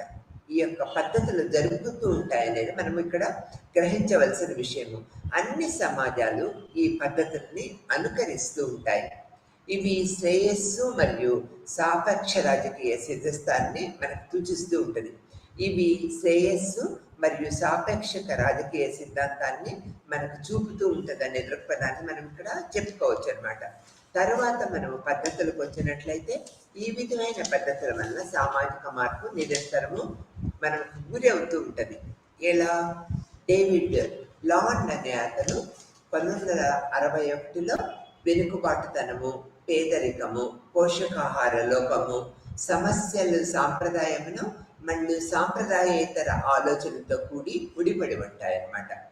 డేవిడ్ ల్యాండ్ అనే ఒక సామాజిక శాస్త్రవేత్త ఇక్కడ వెనుకబాటుతనము, పేదరికము, పోషకాహార లోపము సంస్థలు సాంప్రదాయక వివిధ ఆలోచనలతో ముడిపడి ఉంటాయనేది మనకి తెలియపరిచారు. ఎవరు? డేవిడ్ ల్యాండ్ అనే ఒక సామాజిక శాస్త్రవేత్త. తర్వాత ఏజీ ఫ్రాంక్ 1967లో ఇక్కడ విధాన దృక్కోణము, ఆధునీకరణ, ఆర్థిక విధానాల మీద ఆధారపడి సమాజము మారుతూ ఉంటుందని చెప్పారు. ఎలా? విధాన దృక్కోణము, ఆధునీకరణ, ఆర్థిక విధానాల వల్ల సమాజము మార్పు చెందుతూ ఉంటుందనే దృక్పథాన్ని మనం ఇక్కడ తెలుసుకోవాల్సిన విషయం. తర్వాత నిర్మాణ మరియు సామాజిక మార్పులు మనం అనేక రకంగా చూస్తూ ఉంటాం. నిర్మాణ మరియు సామాజిక మార్పులు ఎలా జరుగుతూ ఉంటాయనేది కూడా మనం తెలుసుకోవాలి. సామాజిక నిర్మాణము, పని వేరులో మార్పులే సామాజిక మార్పులు. ఇక్కడ సామాజిక నిర్మాణములో పనితీరులో మార్పులే సామాజిక మార్పులుగా మనం గుర్తించాలి అనే దృక్పథాన్ని ఇక్కడ వెలుగుచ్చారనమాట. ఈ మార్పులు రాజకీయ, ఆర్థిక మూల మార్పులకి పీట వేసినాయి అని చెప్పవచ్చు. ఈ మార్పులు రాజకీయ, ఆర్థిక మార్పులకి ఒక దృక్పథాన్ని, ఒక దారి చూయించినాయి అని చెప్పుకోవచ్చు. తర్వాత సామాజిక సంస్థలు వ్యక్తుల ప్రవర్తన, సమూహము, సంఘము, సామాజిక సంబంధములో మార్పులని కలిగిస్తూ ఉంటాయి. ఇక్కడ చూడండి, సామాజిక సంస్థలు, వ్యక్తుల ప్రవర్తన, సమూహము, సంఘము, సామాజిక సంబంధితుల్లో వచ్చిన మార్పులే ఒక సామాజిక మార్పుగా మనం ఇక్కడ చెప్పుకుంటూ ఉంటాం. సహజ పరిణామంతో సహా సామాజిక నిర్మాణంలో మార్పు ఏ విధంగా జరిగిందనేది కూడా మనం ఇప్పుడు తెలుసుకుందాం అన్నమాట. తర్వాత నిర్ణీత కాల వ్యవధిలో వ్యత్యాసాన్ని అనుభవించటం ద్వారా ఈ యొక్క పద్ధతిని మనము అర్థం చేసుకోవచ్చు. మార్పు యొక్క పద్ధతిని మనము అర్థం చేసుకోగలుగుతాము. తర్వాత నిర్ణీత కాల వ్యవధిలో వ్యత్యాసాన్ని అనుభవించటం అనేది ఒక ప్రముఖ పాత్రగా మనం ఇక్కడ చెప్పుకుంటూ ఉంటాం. ఇందులో సాంప్రదాయాలు, కాల వ్యవస్థ మరియు శ్రామిక వృద్ధి అనేది కూడా మనము ఆధునిక పద్ధతుల్లో మనం టేకప్ చేసాము. సాంప్రదాయాలు, కుల వ్యవస్థ, పారిశ్రామిక అభివృద్ధి మరియు దాని మీద ఆధారిత సాంకేతికత, పరికరాలు, శాస్త్రీయ అభివృద్ధిని ఆధునీకరణ అనేది ఈ సామాజిక మార్పుగా మనం చెప్పుకుంటూ ఉంటాం. ఇక్కడ చూడండి, ఆధునిక సాంకేతిక అంటే లేటెస్ట్ టెక్నాలజీ అనేది మనం చెప్పుకుంటాం. దానిని ఉపయోగించుకుంటూ పరికరాలు, శాస్త్రీయ అభివృద్ధి, ఆధునీకరణ అనేది మనము విగ్గా చూడగలుగుతాం అనేది మనం ఇక్కడ చెప్పుకుంటూ వచ్చు అనమాట. ఈ తర్వాత దీని పద్ధతి తర్వాత ఆర్థిక అభివృద్ధి, పారిశ్రామికీకరణ, పట్టణీకరణ, ప్రపంచీకరణ, సాంస్కృతికీకరణ నిర్మాణకముగా నిరంతరము మార్పులకు గురవుతూ ఉంటుంది. ఇవన్నీ కూడా మార్పులకు గురవుతూ ఉంటాయి అనేది మనం ఇక్కడ తెలియపరుస్తూ ఉంటాం. ఎలా? ఆధునిక సాంకేతికత, పరికరాలు, సాంకేతిక అభివృద్ధి, ఆధునీకరణ, ఆర్థిక వృద్ధి, పారిశ్రామికీకరణ, పట్టణీకరణ, ప్రపంచీకరణ, సాంస్కృతిక నిర్మాణాత్మకంగా నిరంతరము ఈ సమాజం అనేది మార్పులు చేర్పులకి గురవుతూ ఉంటుంది అనేది మనము చెప్పుకోవచ్చు అనమాట. తర్వాత వలస రాజ్యాలు, ఇవి కూడా మన మీద ఎంతో ప్రాముఖ్యత సంతరించుకున్నాయి. బ్రిటిష్ కాలం నుంచి మొన్నటి స్వతంత్రం వచ్చేదాకా బ్రిటిష్లే ఎక్కువ కాలం ఉండి ఆ సాంకేతిక పద్ధతుల్ని మనకి, సామాజిక మార్పు పద్ధతుల్ని మనకు తెలియపరుస్తూ ఉంటారు. తర్వాత ఆధునిక సాంకేతికత, పరికరాలు, శాస్త్రీయ అభివృద్ధి, ఆధునీకరణ అనేది కూడా ప్రముఖ పాత్ర వహిస్తూ ఉంటాయి. ఆర్థిక వృద్ధి, పారిశ్రామికీకరణ, పట్టణీకరణ, ప్రపంచీకరణ, సాంస్కృతిక నిర్మాణకంగా నిరంతరము మార్పులకు గురవుతూ ఉంటుంది. ఎలా అన్నట్లయితే ఆర్థిక అభివృద్ధి, పారిశ్రామికీకరణ. ఆర్థిక అభివృద్ధి పెరిగినట్లయితే, పారిశ్రామికీకరణ బాగా జరిగినట్లయితే, పట్టణీకరణ, ప్రపంచీకరణ, సాంస్కృతిక నిర్మాణాత్మకంగా మనం గుర్తించుకోవచ్చు అనమాట. ఇది ఒక సాంస్కృతిక మార్పుకి ఒక మూలాధారంగా చెప్పుకోవచ్చు. తర్వాత వలస రాజ్యాలు, ఈ బ్రిటిష్ వారి గురించి మనం తెలుసుకోవాలి. 200 సంవత్సరాల పైగా బ్రిటిష్ వారు భారతదేశాన్ని అంతా పరిపాలించి వారిని అభివృద్ధి పథంలో కాకుండా అనేక విషయాల్లో అణగదొక్కబడ్డారు అనేది మనము చెప్పుకోవాల్సిన విషయంగా చెప్పుకోవచ్చు. ఈ వలస రాజ్యాలలో ఈ యొక్క ఇంగ్లీష్ వారి గురించి మనం తెలుసుకున్నాం. ఆ బ్రిటిష్ వాళ్ళు మన దేశాన్ని ఆక్యుపై చేసుకొని 200 సంవత్సరాల పైగా రూలింగ్ చేసి ప్రజలని సామాజిక మార్పు గురి కాకుండా చేశారనేది మనము గ్రహించవలసిన విషయం. ఎందుకంటే వాళ్ళ ఆటిట్యూడ్, ప్రజల కనుక తెలివిగల వారుగా అయితే ఆటోమేటిక్గా అనేక రకాల పద్ధతుల్ని వారు అనుభవించవలసి వస్తుంది అనమాట. అందుకని విద్యకి ఎంతో ప్రాముఖ్యత ఇచ్చారనేది మనం ఇక్కడ వలస రాజ్య ప్రక్రియ ద్వారా తెలుసుకున్నాం అనమాట. తర్వాత ఈ యొక్క వలస రాజ్యాల్లో బ్రిటిష్ వారి గురించి చెప్పిన తర్వాత దోపిడీ ప్రభావము, సెక్యులరైజేషను, శ్రీనివాస్ గారి పాశ్చాత్యీకరణ ప్రభావము, తర్వాత విధ్వంసం ఏ విధంగా జరుగుతుంది? పాశ్చాత్యీకరణ ప్రభావం వల్ల ఈ విధ్వంసం యొక్క ఆయిల్ కూడా మనము 8 పద్ధతుల్లో చెప్పుకోవచ్చు అనమాట. రెగ్యులైజేషన్ అనమాట. ఇక్కడ ఎంఎస్ శ్రీనివాస్ యొక్క పాశ్చాత్యీకరణ ప్రభావము, విద్యా వ్యాప్తి, ఉదారవాదము, మధ్యతరగతి పెరుగుదలలు, ఇవన్నీ కూడా సామాజిక మార్పుకి పెద్దపీట వేసాయనేది చెప్పక తప్పదు. ఎగ్జాంపుల్గా తీసుకున్నట్లయితే వ్యక్తివాదము, జాతీయవాదము, స్వేచ్ఛాయుతమైన ఆలోచనలు, ఇవన్నీ కూడా సామాజిక మార్పు వేగవంతం కావటానికి మనకు దోహదం చేసింది. వ్యక్తివాదము, జాతీయవాదము, స్వేచ్ఛాయుతమైన ఆలోచనలు అంటే వ్యక్తిగతంగా ప్రతి ఒక్క వ్యక్తులు ఆలోచన పరిధిని ఇంప్లిమెంట్ చేసుకున్నారు అనేది మనం ఇక్కడ చెప్పుకోవచ్చు. తర్వాత సామాజిక నిర్మాణము, విలువల ధోరణి, ప్రేరణ, నిబంధనలన్నీ సడలించటము సూచించే ప్రక్రియే ఒక మార్పు అని డ్యూబే అనే సామాజిక శాస్త్రవేత్త 1996లో వెలుగుచ్చారు. ఎలా? సామాజిక నిర్మాణము, విలువల ధోరణి, ప్రేరణ, నిబంధనల్ని కదిలించటము సూచించే ప్రక్రియే ఒక సామాజిక మార్పుగా మనం ఇక్కడ చెప్పుకుంటూ ఉంటాం అన్నమాట.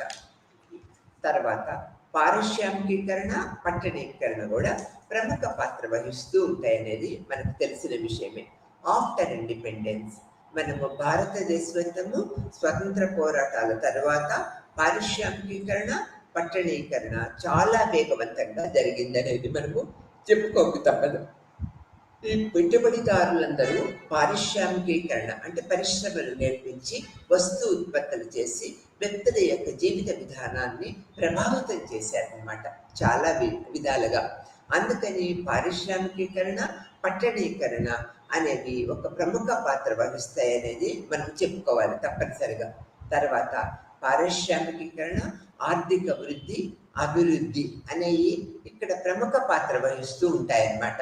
ఉత్పత్తి, వస్తు సేవలు, అభివృద్ధి, ఉత్పత్తి, వస్తు సేవలు అనేవి కూడా ప్రముఖ పాత్ర వహిస్తూ ఉంటాయి.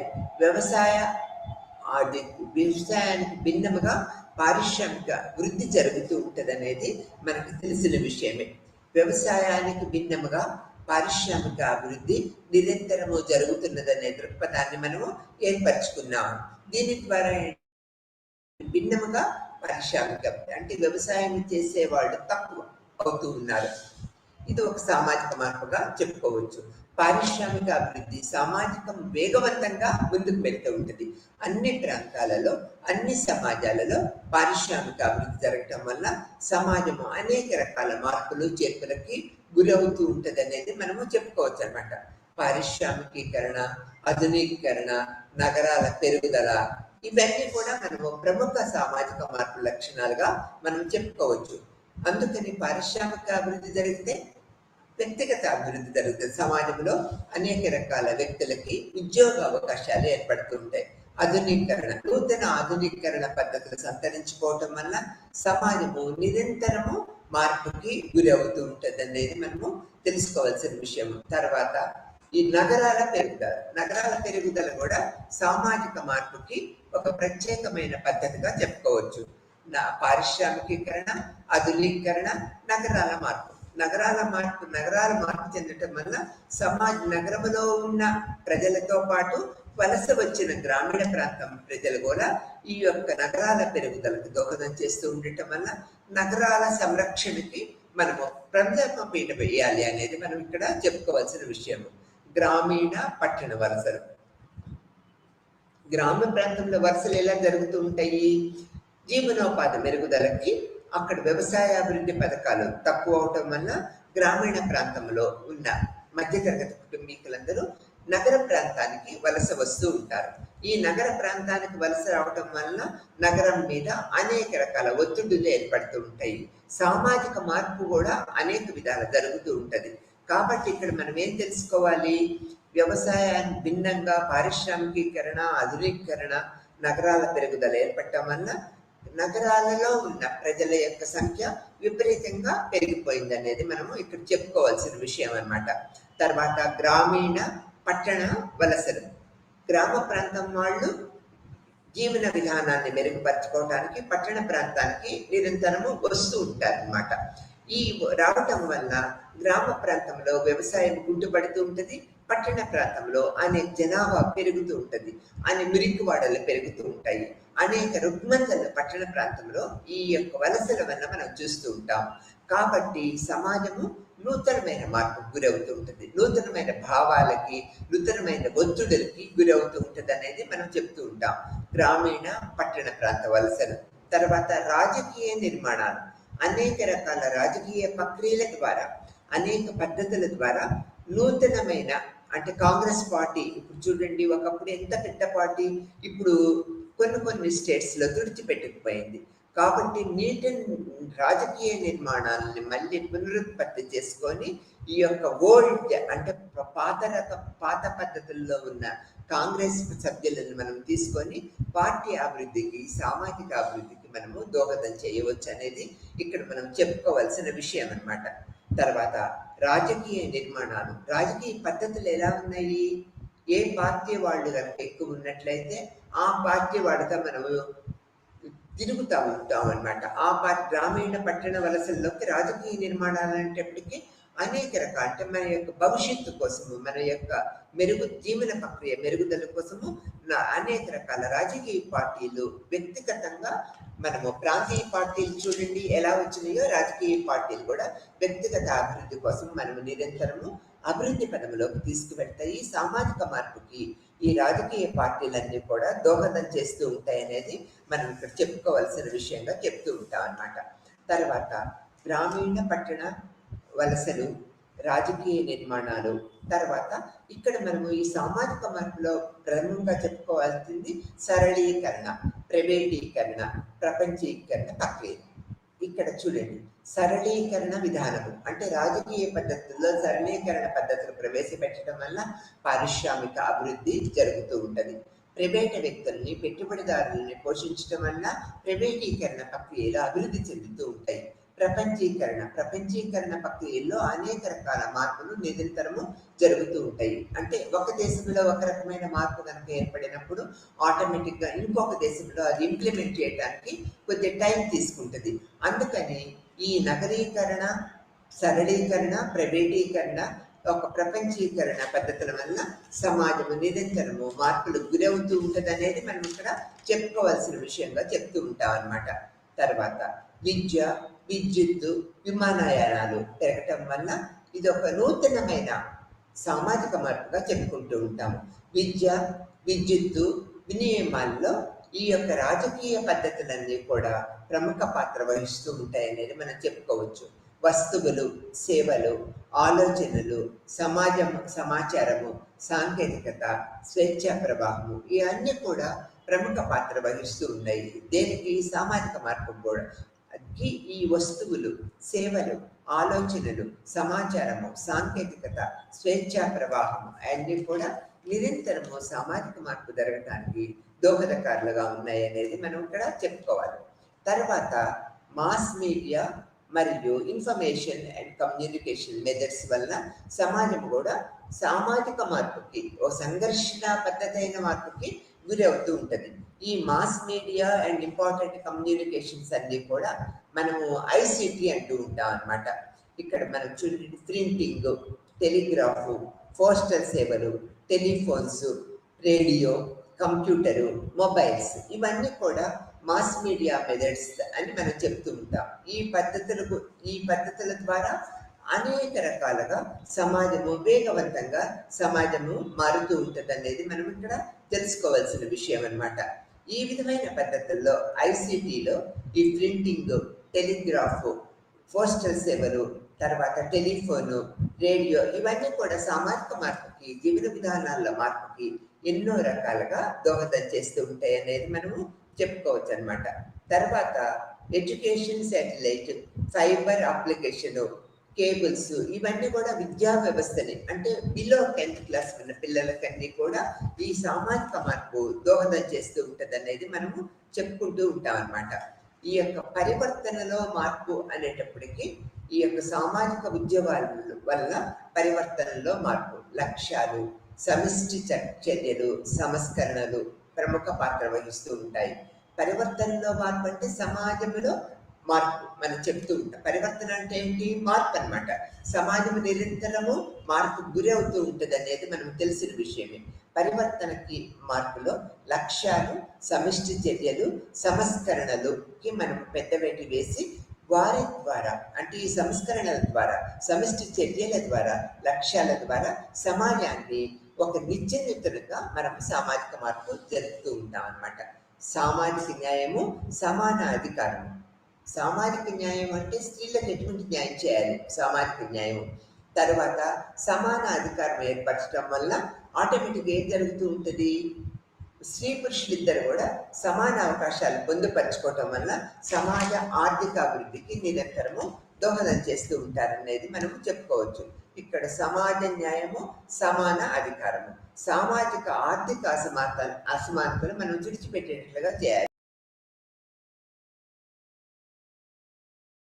మతపరమైన బీసీలకు మతపరమైన పద్ధతులు నేర్పించటము, అన్ని రకాల పద్ధతుల వల్ల మహిళలను, బీసీలని అప్లిఫ్ట్ చేయటం అనేది మనం చెప్పుకుంటూ ఉంటాం. మహిళా సమస్యలు, ఉద్యమాలు ఎలా ఉంటాయి, దీనివల్ల సామాజిక మార్పు ఏ విధంగా జరుగుతుంటుంది అనేది మనం తెలుసుకోవాలంటే భక్తి ఉద్యమాలు, సతీ ప్రాధాన్యత ఉద్యమాలు, పునర్వివాహాలు అనేవి ప్రముఖ పాత్ర వహిస్తూ ఉన్నాయి. ఇప్పుడు చూడండి, ఈ సతీ ఉద్యమాలు అనేటప్పటికీ మనము ఈ యొక్క సతి అంటే మనము భర్త కనుక చచ్చిపోతే భర్తతో పాటు భార్య కూడా చచ్చిపోవాలనే దృక్పథం. ఈ యొక్క మూఢనమ్మకాలు అన్నమాట. ఈ సమాజము మారుతూ ఉండటం వల్ల ఈ యొక్క మూఢనమ్మకం తగ్గింది. తర్వాత పునర్వివాహాలు. అందరూ కూడా పాత రోజుల్లో ఏం చేసేవాళ్ళు? చిన్నతనంలో వివాహాలు చేస్తూ ఉండేవాళ్ళు. ఈ చిన్నతనంలో వివాహం చేయడం వల్ల ఎవరికి ఇచ్చేవాళ్ళు? పెద్ద వయసు వాళ్ళకి ఇచ్చేవాళ్ళు. కాబట్టి ఈ సామాజిక మార్పు అనేది ఒక భక్తి ఉద్యమాల వల్ల, సతీ ప్రాధాన్యత పద్ధతుల వల్ల, వివాహాల వల్ల సామాజిక మార్పు ఎంతో జరిగిందనేది మనం చెప్పుకుంటూ ఉంటాం. తర్వాత సతీ ప్రాధాన్యత ఉద్యమాలు, వివాహాలు, మళ్ళీ భక్తి ఉద్యమాల వల్ల కూడా సమాజము చైతన్యవంతం వైపు వేగవంతంగా జరుగుతున్నది అనే దృక్పథాన్ని మనము ఏర్పరచుకుంటూ ఉంటాం అన్నమాట. తర్వాత సంస్కరణవాదులు, పరివర్తన విప్లవాత్మకమైనది, మార్పులు జరుగుతూ ఉంటాయి. రైతు ఎస్టాబ్లిష్మెంట్, మళ్ళీ బీసీ ఆర్గనైజేషన్లు, కార్మిక వర్గాలు, విద్యార్థి వర్గాలు, గిరిజనులు, వీళ్ళందరూ కూడా ఆ యొక్క సామాజిక అభివృద్ధికి నిరంతరము దోహదపడుతూనే ఉంటారు. కానీ ఇట్లా సామాజిక మార్పులు వాళ్ళ ఆంక్షలకు లోబడి సామాజిక మార్పు ఎప్పుడూ జరగదన్నమాట. దానికి ఎగ్జాంపుల్గా చూడండి, సంస్కరణల వాదులు, పరివర్తన, విప్లవాత్మకమైన మార్పులు జరుగుతూ ఉంటాయని చెప్పుకున్నాం. రైతు, తర్వాత ఇక్కడ మళ్ళీ బీసీలకి, మహిళలకి, కార్మిక వర్గాలకి, విద్యా ఉద్యమాలకి, గిరిజనులకి, అందరికీ కూడా మనము అనేక రకాల మార్పులని మనము చూస్తూ ఉంటాం. ఎలా వీళ్ళకి ప్రముఖ ప్రాధాన్యత ఇస్తూ ఉన్నాం. ఆఫ్టర్ ఇండిపెండెన్స్ వచ్చేటప్పటికి రైతులకి, గిరిజనులకి, ఈ యొక్క దళితులకి, బీసీలకి, మహిళలకి, కార్మిక వర్గాలకి, విద్యార్థి వర్గ నాయకులకి మనం ఎంతో ఈ పద్ధతులు అంటే ఇంపార్టెన్స్ ఇవ్వటం వల్ల వీరందరూ సమాజాన్ని ముందుకు తీసుకువెళ్తూ, ఆర్థికంగా ముందుకు తీసుకువెళ్తూ, ప్రజల్లో చైతన్యం కలుగు చేస్తూ, సామాజిక మార్పుకి వీళ్ళు నిరంతరం, అంటే మా ఉద్యమం అయిపోయిందని కూర్చోనమాట, ఇంకొక కొత్త ఉద్యమం తీసుకొని సామాజిక మార్పుకి నిరంతరము చైతన్యవంతంగా చేయడానికి ఈ ఉద్యమ నాయకులు ప్రముఖ పాత్ర వహించి సామాజిక నిర్మాణంలో వీళ్ళు ఒక కొత్త నూతన వరవడి తీసుకొచ్చారనేది మనము చెప్పక తప్పదు. ఈ విధంగా మార్పులు జరుగుతున్నాయి అనేది మనము అనేక విధాల గ్రహిస్తూ ఉన్నాం. తర్వాత మారుతున్న భారతదేశంలో అనేక రకాల మార్పులు సమాజంలో జరుగుతూ ఉన్నాయి. ఈ యొక్క మారుతున్న భారతదేశంలో సవాళ్ళు, ప్రతిస్పందనలు ఎలా ఉన్నాయి అనేవి కూడా మనం తెలుసుకుంటున్నాం. ఆఫ్టర్ ఇండిపెండెన్స్ మనం తీసుకున్నట్లయితే సమాజము విపరీతంగా మార్పుకు గురైపోయింది. ఎందుకంటే ఉద్యమకారులు, తర్వాత ఈ మళ్ళీ ఇండస్ట్రియలైజేషన్, అంతర్జాతీయ పద్ధతులు, మనము ఈ యొక్క ప్రచార సాధనాలు, ఇవన్నీ కూడా సామాజిక మార్పుకి దోహదం చేసింది అనేది మనం చెప్పుకోవచ్చు. ఈ మారుతున్న భారతదేశంలో ఈ ప్రతిస్పందనలు ఎలా ఉన్నాయి, సామాజిక మార్పు చర్యల ఫలితముగా ఎటువంటి సవాళ్ళను ఎదుర్కొంటామనేది మనము ఇప్పుడు తెలుసుకుందాం. ఈ యొక్క మార్పులు అనేవి, వీటి ద్వారా భారతదేశంలో ఆఫ్టర్ ఇండిపెండెన్స్ నిరంతరమైన మార్పులు జరుగుతూ ఉన్నాయి. ఈ మార్పులకి ఫుల్ స్టాప్ లేదనమాట. నిరంతరము ఆఫ్టర్ ఇండిపెండెన్స్ అనేక ప్రక్రియ పద్ధతుల ద్వారా నిరంతరము మార్పు జరుగుతుంది అనేది మనం గ్రహించవలసిన విషయం. తర్వాత పారిశ్రామిక అభివృద్ధి, పరిశ్రమలు అంటే అన్ని ప్రాంతాలలో, పట్టణ ప్రాంతాల్లో, గ్రామీణ ప్రాంతాలలో పారిశ్రామిక అభివృద్ధి జరగటం వల్ల, గవర్నమెంట్ చర్యల వల్ల, ఫైనాన్షియల్ అసిస్టెన్స్ వల్ల గ్రామీణ ప్రాంతాల్లో కూడా అనేక పరిశ్రమలు నెలకొల్పినాయి. అందువల్ల గ్రామీణ ప్రాంతాలు, పట్టణ ప్రాంతాల్లో ఈ యొక్క మార్పు అనేది పారిశ్రామిక వృద్ధి వలన ఎంతో మార్పులు జరిగింది. జీవిత విధానాలలో మార్పులు వచ్చినాయి. నగర పట్టణ ప్రాంతాల్లో ఈ పారిశ్రామిక వృద్ధి వలన నూతనమైన, చైతన్యవంతమైన ఆర్థికపరమైన మార్పులను మనము అన్ని కోణాలలో చూడవచ్చు అన్నమాట. సాంకేతిక పరికరాలు, శాస్త్రీయ నిర్మాణాత్మకమైన నిరంతర మార్పులకి ఇది దోహదం చేస్తూ ఉన్నాయన్నమాట. ఇక్కడ పారిశ్రామిక వృద్ధి, సాంకేతిక పరికరాలు, శాస్త్రీయ పరిజ్ఞానము ద్వారా ఆధునీకరించి అనేక రకాల పద్ధతుల్లో ఆధునికమైన సామాజిక వ్యవస్థని మనము చూడగలుగుతూ ఉంటాం. దీన్ని మనము మోడర్నైజేషన్ అంటూ ఉంటాం. అంటే నిరంతరము అనేక రకాల ప్రక్రియ పద్ధతుల్లో మార్పులు జరిగి నూతనమైన మోడర్నైజేషన్ అనేది మనం అన్ని సామాజిక వర్గాలలో మనం చూడగలుగుతుంటాం. ఆధునికమైన సామాజిక మార్పులు మనకి ప్రస్తుత వ్యవస్థలో కొట్టవచ్చినట్లుగా కనిపిస్తూ ఉన్నాయనేది మనం చెప్పక తప్పదు. తర్వాత నిర్మాణాత్మకముగా అనేక రకాల నిరంతరమైన మార్పులు మనకి గోచరిస్తూ ఉన్నాయి. నిర్మాణాత్మకమైన నిరంతరమైన మార్పులు సమాజము ఫేస్ చేస్తూ ఉంటుంది. నిర్మాణాత్మకమైన ఏంటి? ఏర్పరచబడి ఉన్న పద్ధతుల ద్వారా ఈ యొక్క నిరంతరమైన మార్పులు మనకు జరగటం వల్ల సామాజిక ఆర్థిక అభివృద్ధికి ఈ నిర్మాణాత్మకమైన మార్పులు ఎంతో దోహదకారిగా ఉన్నాయి అనేది మనము చెప్పక తప్పదన్నమాట. తర్వాత వలసవాదం, ఇండిపెండెన్స్ తర్వాత వలసవాదానికి మనం ఎక్కువ పెద్ద పీట వేసాం అనేది చెప్పుకోవచ్చు. ఇండిపెండెన్స్ దొరికిన తర్వాత కొన్ని ప్రాంతాలు ముందుకు దూసుకు వెళ్తూ ఉన్నాయి సామాజిక మార్పులో, కొన్ని ప్రాంతాలు వెనుకబడి ఉన్నాయి అన్నమాట. ఇక్కడ ఏంటి? నిర్మాణాత్మకమైన పాత్రలు వహించడం వలన సమాజము నిరంతరమైన మార్పుకు గురవుతూ ఉంటుంది. ఈ మార్పుకు గురవటం వల్ల సామాజిక పద్ధతుల వల్ల సమాజము అనేదంతా కూడా ఒక సామాజిక చైతన్యాన్ని ఏర్పరచుకుంటూ ఉంటాయన్నమాట. నిర్మాణాత్మకంగా నిరంతరమైన మార్పులు వలసవాదము, ఇండిపెండెన్స్ ద్వారా ఏ విధంగా ఉన్నది అనేది మనము ఇక్కడ తెలుసుకుంటూ ఉన్నాం. పెట్టుబడిదారీ ఆర్థిక వ్యవస్థ, పాశ్చాత్య నమూనాలు, రాజ్యాంగము ద్వారా సామాజిక మార్పులు జరుగుతూ ఉంటాయి అనేది మనము ఇక్కడ ఏర్పరచుకుంటూ ఉన్నాం అన్నమాట. ఎలా అనేది తీసుకున్నట్లయితే మారుతున్న భారతదేశంలో సవాళ్లు ప్రతిస్పందనలు మనం తీసుకున్నట్టు పెట్టుబడిదారీ ఆర్థిక వ్యవస్థ, పాశ్చాత్య నమూనాలు, రాజ్యాంగము ద్వారా సామాజిక మార్పులు నిరంతరము జరుగుతూ ఉన్నాయి. ఇండియాని తీసుకున్నట్లయితే ఇక్కడ బహుళత్వము, బహుళ సంస్కృతులు, బహుళ మతాలు, బహుళ సంస్కృతులు, బహుళ జాతులు అనేది మనం ఇండియాలో చూడగలుగుతున్నాం. ఏ కార్నర్కి పోయినా, ఏ రాష్ట్రానికి పోయినా బహుళ మతాలు, బహుళ సంస్కృతులు, బహుళ విభిన్నమైన జీవిత విధానాన్ని మనం చూడగలుగుతున్నాం. ఈ విధమైన పద్ధతులను మనము మారుతున్న భారతదేశంలో సవాళ్లు ప్రతిస్పందనలు ఎలా ఉంటాయి అనే దానికి ఒక ఉదాహరణగా మనం చెప్పుకోవచ్చు.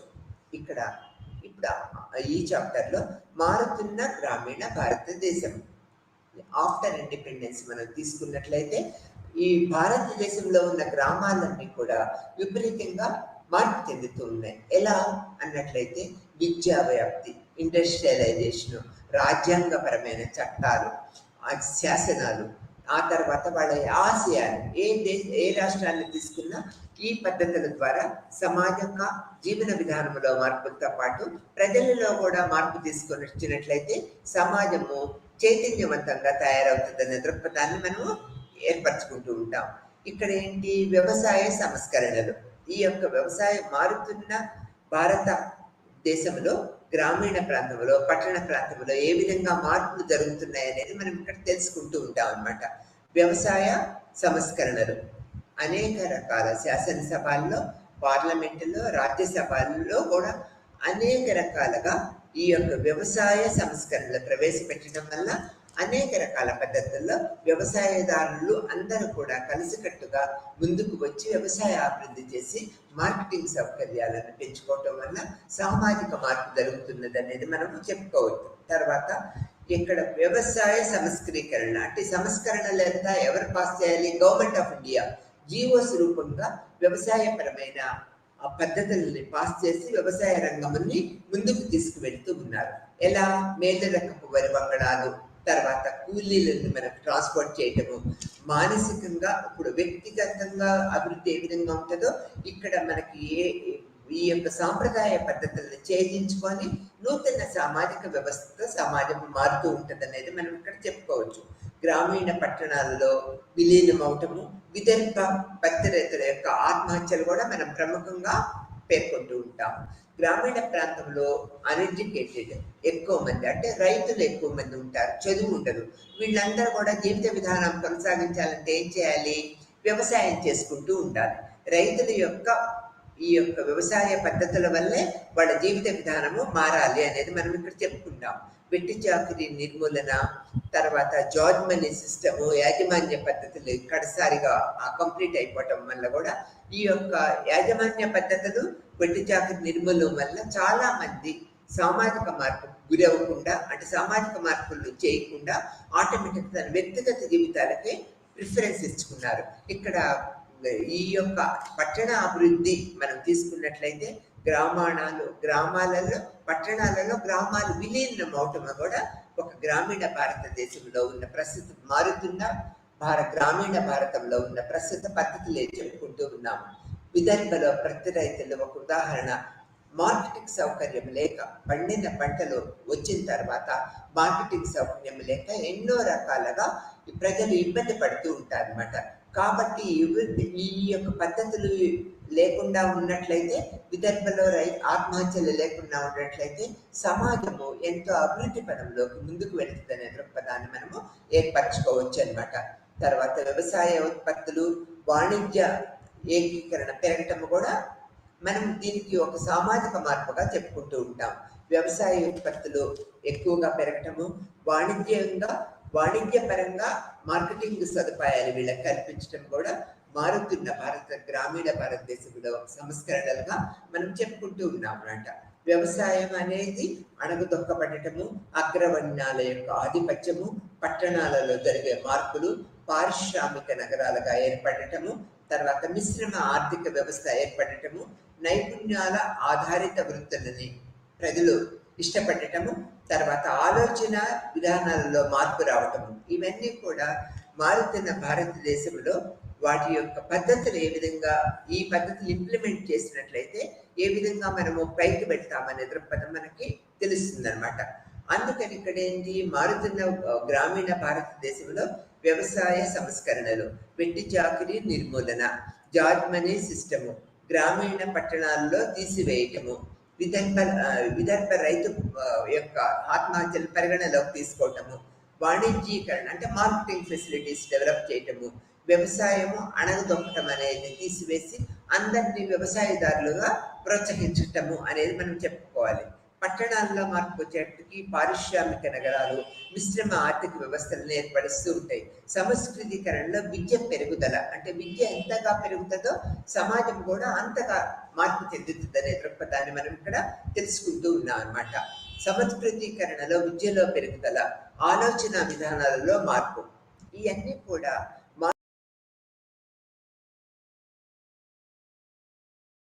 చెప్పుకోవచ్చు అనమాట. తర్వాత మనకు ఒక ప్రముఖ సామాజిక శాస్త్రవేత్తని ముఖర్జీ గారిని మనం తీసుకున్నట్లయితే, మారుతున్న భారతదేశంలో అవుతున్న సమాజంలో మీద తన అభిప్రాయాన్ని ఏ విధంగా వెలువిచ్చారో చూడండి. ఈ అనేక వైరుధ్యాలు, సంఘర్షణలు, సమన్వయము, సంశ్లేషణలు అన్నీ కూడా ఈ యొక్క మార్పుకి దోహదం దారి తీస్తూ ఉన్నాయనే చెప్పుకోవచ్చు. ఈ ముఖర్జీ అభిప్రాయం ప్రకారము ఈ యొక్క అనేక వైరుధ్యాలు, సంఘర్షణలు, సమన్వయము, సంశ్లేషణలను కూడా అనేక రకాల పద్ధతులకి దారితీస్తూ ఉంటాయి. కాబట్టి ఈ యొక్క పద్ధతులను మనము కట్టడి చేసుకోవాలి, నియంత్రించుకోవాలి అనేది మనం ఇక్కడ చెప్పుకుంటూ ఉంటాం అన్నమాట. తర్వాత ఆహారము, వృత్తి, తర్వాత ఈ యొక్క లింగ సంబంధాలు, ఇక్కడ ఆచార పద్ధతులు, పండుగలు, ఇలా అనేక రకాలలో సాంస్కృతిక నైరుధ్యాలు మనం ఎక్కువగా కనిపిస్తూ ఉంటాయనేది మనం చెప్పుకుంటూ ఉంటాం. ఇలా ఈ యొక్క ఆహారము, ఉత్పత్తి, టేకిన్, ఇక్కడ ఈ యొక్క ఫ్యాషన్స్, వేరే ఫ్యాషన్స్ ప్రజలలో వచ్చిన అనేక రకాల నూతన ప్రవృత్తులు అనేది మనం చెప్పుకోవాలి. లింగ సంబంధాలు, ఆచార పద్ధతులు, తర్వాత పండుగలు, ఇలా అనేక రంగాల్లో సాంస్కృతిక వైరుధ్యాలు ఎక్కువగా మనకు కనిపిస్తూ ఉంటాయి. ఈ విధమైన పద్ధతుల వల్ల మారుతున్న భారతదేశం అనేది ఒక నూతన చైతన్యవంతమైన దేశంగా మనం చెప్పుకోవచ్చు. ఈ యొక్క పద్ధతులు అంటే ఈ పద్ధతుల వల్ల, సామాజిక పద్ధతుల వల్ల సమాజం మొత్తం కూడా మార్పు గురవుతూ ఉన్నదనేది మనం ఇక్కడ చెప్పుకుంటూ ఉన్నాం అన్నమాట. దీనివల్ల ఏంటి, సామాజిక మార్పు అనేది జరుగుతూ ఉంటుంది. ప్రతిదీ సామాజిక మార్పు అనేది వేగవంతంగా జరుగుతున్నది అనేది మనం చెప్పుకున్నాం అనమాట. జీవన విధానాలు, అభ్యాసాలు, సాంప్రదాయాలు, విలువలు, ఈ యొక్క సన్మానాలు, ఈ యొక్క సంబంధాలు, ఇవన్నీ కూడా కాల వ్యవధి ప్రకారము కొత్త రూపాన్ని సంతరించుకుంటూ సామాజిక మార్పుకి దోహదం చేస్తూ ఉంటాయి అనేది మనం చెప్పుకోవచ్చు. ఇక్కడ ఈ లెసన్ ఏంటి, మారుతున్న భారతదేశము. ఈ మారుతున్న భారతదేశము అనేది ఒక నిరంతరమైన ప్రక్రియ, ఇది ఆగిపోదన్నమాట. నిరంతరము విద్య వల్ల, పారిశ్రామిక పద్ధతుల వల్ల, సంస్కరణ వల్ల, రాజ్యాంగ పద్ధతుల వల్ల, రాజకీయ నాయకుల వల్ల, ఉద్యమకారుల వల్ల ఈ భారతదేశం నిరంతరము మార్పు చెందుతూ ఉంటది. భారతదేశాన్ని ముందుకు తీసుకువెళ్తూ ఉంటది. దానికి తోడు ఇప్పుడున్న సాంకేతిక పరిజ్ఞానము, సాంకేతిక పరికరాలు కూడా ఈ యొక్క మాస్ మీడియా మెథడ్స్ వల్ల ఎంతో అభివృద్ధి పథంలోకి భారతదేశము తీసుకువెళ్తూ ఉన్నాము. సామాజిక మార్పు అనేది భారతదేశంలో కొట్టవచ్చినట్లు కనిపిస్తూ ఉందనేది మనము చెప్పుకోవచ్చు.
Good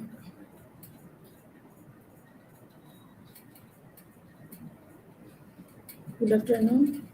আজি আমি BPSC 130 Unit 8 All India Services and Central Services 8 Chapter 2 আলোচনা কৰিম। So এইটো চেপ্টাৰতে জেনাৰেলি অবজেক্টিভছ, তাৰপিছত introduction, then civil services in India, তাৰপিছত historical background, constitution of all India services, central civil service, তাৰপিছত কনক্লুশ্যন, এইখিনি ইনক্লুড হৈ আছে চেপ্টাৰটো। জেনাৰেলি আমি অল ইণ্ডিয়া চাৰ্ভিচ বুলি কওঁতে এইখিনি বুজি পাওঁ যে যি এক্সামটো আজিকালি চবেই জানা হয়, জানি গম পাইছে এইটো এক্সাম যে UPSCৰ আণ্ডাৰত এটা এক্সাম হয়, আৰু তাৰপিছত ষ্টুডেণ্টবোৰো বহুত মেৰিটৰিয়াছ ষ্টুডেণ্ট হয়, আৰু সিহঁতে এইটোৰ পৰা চেণ্ট্ৰেলৰ কাৰণে হওক বা চেণ্ট্ৰেলৰ কাৰণেও হ'ব, আৰু ষ্টেটৰ গভৰ্ণমেণ্টৰ কাৰণেও, দুটাৰ ফালৰ পৰাই বহুতখিনি জব হয় যিবোৰ আমাৰ ছ'চিয়েলি গভৰ্ণমেণ্টৰ লগত আমাৰ নাগৰিকসকলৰ ৱেলফেয়াৰৰ লগতো ৰিলেটেড হৈ আছে। চ' এই মেইনলি পাৰ্চনেল সিহঁতে এটা পাব্লিক পাৰ্চনেল আমাৰ দেশৰ এটা পাব্লিক পাৰ্চনেল চিষ্টেম হয়, আৰু যিসকল চিভিল চাৰ্ভিচৰ লগত চেণ্ট্ৰেলৰ লগতে হওক আৰু ষ্টেটৰ লগতে ৰিলেটেড হৈ আছে, আৰু জেনেৰেলি তাতে আণ্ডাৰ UPSCৰ আণ্ডাৰত এক্সামটো হয়, আৰু UPSCৰ আণ্ডাৰত ফাৰ্ষ্টতে আমি চবে ষ্টুডেণ্টছবোৰ যিবোৰে এক্সাম দিয়ে জেনেৰেলি সিহঁতে গমেই পায় যে AIS আগতে AIS বুলি আছিলে, তাৰপিছত এইটো এতিয়া ইণ্ডিয়ান এডমিনিষ্ট্ৰেটিভ চাৰ্ভিচ বুলি কোৱা হয়। চ' ফাৰ্ষ্টতে এক্সাম দিয়াৰ পিছত ফাৰ্ষ্টতে যেতিয়া form fill up generally graduate হ'ব লাগে মিনিমাম, তাৰপিছত গ্ৰেজুৱেট হোৱাৰ পিছত ফাৰ্ষ্টত যি এক্সাম হয় সেইটো প্ৰিলিমছৰ এক্সাম বুলি কওঁ আমি, তাৰপিছত এইটোত পাছ কৰিলে সেইটো আৰু এটা এক্সাম হ'ব মেইনছ, তাৰপিছত ইণ্টাৰভিউ হয়, দেন ইণ্টাৰভিউৰ পিছত আকৌ এই মেডিকেল ফিটনেছ সেইটোও চাব লাগে আকৌ, তাৰপিছত দেন 3 মান্থছৰ কাৰণে ট্ৰেইনিং দিয়া হয়, তাৰপিছত 2 ইয়াৰ্ছৰ কাৰণে ট্ৰেইনিং দিয়া হয়, তাৰপিছতহে তেওঁ চাকৰিটোৰ কাৰণে পূৰা উপযুক্ত হ'ব পাৰে। চেলাৰীটো যেনেকুৱা অলম'ষ্ট 55, এইখিনি আমি জেনেৰেলে চবে গমেই পাওঁ 55,000ৰ পৰা ষ্টাৰ্ট হয়, তাৰপিছত লগতে ঘৰ, তাৰপিছত হেল্পাৰ্ছ, দেন কাৰ ড্ৰাইভাৰ এইবোৰো জেনেৰেলি গভৰ্ণমেণ্টৰ ফালৰ পৰাই যিখিনি খৰচা পাতি হয় সেইখিনি মেনেজ কৰা হয়। চ' আজিকালি মেক্সিমাম ষ্টুডেণ্টছবোৰে যিবোৰ এইটো পৰীক্ষা এক্সাম দি আছে আৰু কোৱালিফাইও হৈ আছে যথেষ্টখিনি, চ' এই ষ্টুডেণ্টছবোৰ জেনেৰেলি মেৰিটৰিয়াছ ষ্টুডেণ্ট হয়, আৰু এই মেৰিটৰিয়াছ ষ্টুডেণ্টছবোৰে দেশৰ এটা ফিউচাৰৰ যি ভালৰ কাৰণে বা যি আমাৰ দেশৰ আমাৰ ৰাষ্ট্ৰৰ কাৰণে যি এটা ভাল প্ৰাইমাৰীলি যি চাৰ্ভিচবিলাক দি আছে এইবোৰেই আমাৰ দেশৰ কাৰণে ভাল এটা ষ্টেপছ, আৰু কিন্তু এই বস্তুটো মেইনলি আজিৰ পৰা ষ্টাৰ্ট হোৱা নাই, বহুতেই আগৰ পৰা ষ্টাৰ্ট হৈছিলে। চ' ফাৰ্ষ্টতে আমি এইটো চেপ্টাৰতে তাৰ উদ্দেশ্যসমূহ এইখিনি আলোচনা কৰিম, দেন পৰিচয়, তাৰপিছত ভাৰতৰ যি অসামৰিক সেৱা, তাৰপিছত ঐতিহাসিক পটভূমি, দেন সৰ্বভাৰতীয় সেৱাৰ সংবিধান, এই বস্তুটো সংবিধানত কি হিচাপতে আছে, তাৰপিছত কেন্দ্ৰীয় অসামৰিক সেৱাসমূহ, চেণ্ট্ৰেলৰ লগত যিবোৰ চাৰ্ভিচ ৰৈ আছে এইখিনি, তাৰপিছতে কনক্লুশ্যন। চ' অবজেক্টিভছত মেইনলি তাৰ মুখ্য যি এইম সেইখিনি হ'ল ভাৰতৰ উচ্চতৰ অসামৰিক সেৱাৰ এক শ্ৰেণী বিভাজন স্কেচ, ভাৰতৰ বিভিন্ন কেন্দ্ৰীয় সেৱাৰ বিষয়ে অৱগত কৰা, তাৰপিছত সৰ্বভাৰতীয় সেৱাৰ বিশেষত্ব আৰু তাৎপৰ্য, AISৰ সপক্ষে আৰু বিপক্ষে যি ক্ৰিটিচিজম এইখিনি বা কি ইয়াৰ যুক্তিসমূহ, তাৰ কিছুমান ফেভাৰত আৰু কিছুমান এগেইনষ্টত আছে, এইখিনি এই চেপ্টাৰটোতে মেইনলি তাৰ মুখ্য অবজেক্টিভছবোৰ। ফাৰ্ষ্টতে আমি এইখিনি ক'বলৈ যাওঁ যে যিকোনো দেশৰে ৰাজহুৱা যি কৰ্মচাৰী প্ৰণালীৰ এটা মৌলিক বৈশিষ্ট্য হ'ল ইয়াৰ অসামৰিক সেৱাৰ শ্ৰেণী বিভাজন। যি অসামৰিক সেৱাত তাতে ক্লাছিফিকেশ্যনটো আছে, যেনেকা মেইনলি আণ্ডাৰ UPSCৰ আণ্ডাৰত হোৱাৰ পিছতো এইটো অল ইণ্ডিয়া ছাৰ্ভিচ, তাৰপিছত চেণ্ট্ৰেল ছাৰ্ভিচ, দেন ষ্টেট ছাৰ্ভিচ। যেনেকা চেণ্ট্ৰেলত ছাৰ্ভিচৰ কাৰণে দিয়ে চিলেকশ্যন হোৱাৰ পিছত, ছেইম তেনেকা কিছুমানক চেণ্ট্ৰেলৰ কাৰণেও দিয়ে। চ' চেণ্ট্ৰেলৰ যিবোৰ চেণ্ট্ৰেলৰ দিয়াৰ পিছত এইখিনি আকৌ চেণ্ট্ৰেলেই মেইনলি চেণ্ট্ৰেল গভৰ্ণমেণ্টেই ৱাৰ্ক যি সিহঁতৰ যি ৱাৰ্কখিনি দিয়া হ'ব, এইখিনি যদি ষ্টেটছে দিয়া হয়, দেন ৱাৰ্কখিনিও যি কৰ্মৰ কাৰণে যি দিয়া হ'ব এইটো ষ্টেট গভৰ্ণমেণ্টৰ পৰা হ'ব। আকৌ যদি কিবা তেখেতৰ পৰা অসুবিধা বা প্ৰব্লেম হয় পায়, তেনেহ'লে ষ্টেট গভৰ্ণমেণ্টেই IAS জনক বা হেৰি কৰিব পাৰে, ছাছপেণ্ড কৰিব পাৰে, কিন্তু ডাইৰেক্টলি ডিছমিছ কৰিব নোৱাৰে। চেণ্ট্ৰেলৰ পৰাও লগতে এইখিনিৰ পাৰ্মিশ্যন ল'ব লাগিব। আকৌ চেণ্ট্ৰেলত যদি তেওঁক কৰ্মভাৰ চেণ্ট্ৰেলৰ পৰা দিয়া হয়, তেনেহ'লে তেখেতক আকৌ চেণ্ট্ৰেলৰ পৰাই ডাইৰেক্টলি ডিছমিছ কৰিব পাৰিব। চ' যেনেকা দুটাই UPSCৰ দুটাই মেইনলি UPSCৰ চেণ্ট্ৰেলৰ আণ্ডাৰত হ'লেও দুটা ষ্টেটৰ পৰা হওক আৰু চেণ্ট্ৰেলৰে হওক, দুটাৰে তেওঁহে UPSCৰ পৰাই এইখিনি UPSCৰে ছাৰ্ভিচ হয় এই বস্তুটো। এই জেনেৰেলি UPSCৰ IPSC হওক আৰু অল ইণ্ডিয়া ছাৰ্ভিচ বা চেণ্ট্ৰেল ছাৰ্ভিচ দুটাই হওক, তাৰ কিছুমান পজিটিভিটি আছে, যেনেকা নেশ্যনেল ইণ্টিগ্ৰেশ্যনটো বাঢ়ি যায়, তাৰপিছত এফিচিয়েঞ্চিও বাঢ়ে, ইউনিফৰ্মিটি হয়, যি এইবোৰো প্ৰম'টেড হয়, দেন কপাৰেশ্যনটো সকলোৰ মাজত ভাল হয়, তাৰপিছত ফেডাৰেলিজমটোৰ কাৰণেও পজিটিভ হয়, দেন ৰিচ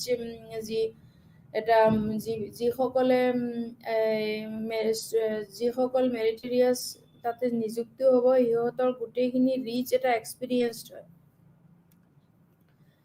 চ' চেণ্ট্ৰেল ছাৰ্ভিচ প্লেচমেণ্ট প্ৰক্ৰিয়াত সক্ষম কৰিবলৈও সেৱাসমূহ শ্ৰেণীবদ্ধ কৰাটো বাধ্যতামূলক হৈ পৰে। কমপ্লিটলি এইখিনি গভৰ্ণমেণ্টৰ ফালৰ পৰাই নিযুক্তি দিয়া হ'ব। আৰু এই ক্লাছিফিকেশ্যনত মেইনলি অল ইণ্ডিয়া ছাৰ্ভিচত, তাৰপিছত চেণ্ট্ৰেল ছাৰ্ভিচ, দেন ষ্টেট ছাৰ্ভিচ, এইখিনিতে আহে। কিন্তু জেনেৰেলি আমি দুটা ইম্পৰ্টেণ্ট ছাৰ্ভিচত ফ'কাছ কৰিম, যি হ'ল অল ইণ্ডিয়া ছাৰ্ভিচ আৰু চেণ্ট্ৰেল ছাৰ্ভিচ, যাক আমি AIS বুলি কওঁ আৰু CS বুলি কওঁ, চেণ্ট্ৰেল ছাৰ্ভিচ।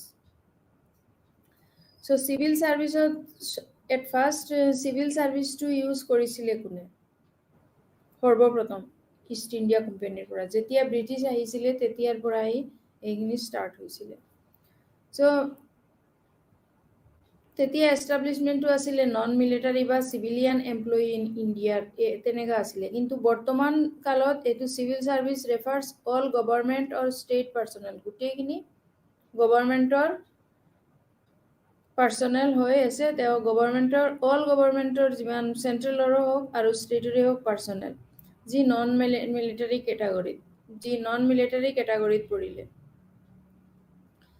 চ' EN গ্লেডেনৰ মতে, যি তেওঁ এজন ব্ৰিটিছ আছিলে, তেওঁৰ মতে এই শব্দটো ইয়াৰ দল বা ৰাজনৈতিক চৰ্তাৱলী বা শ্ৰেণীৰ যি স্বাৰ্থৰ প্ৰসংগ অবিহনে ৰাষ্ট্ৰৰ সেৱা কৰিবলৈ সমৰ্পিত প্ৰশাসনৰ নিৰপেক্ষ বিশেষজ্ঞৰ এক পেছাদাৰী সংস্থা হিচাপে গণ্য কৰা হয়, একৰ্ডিং টু ইয়ান গ্লেডেন।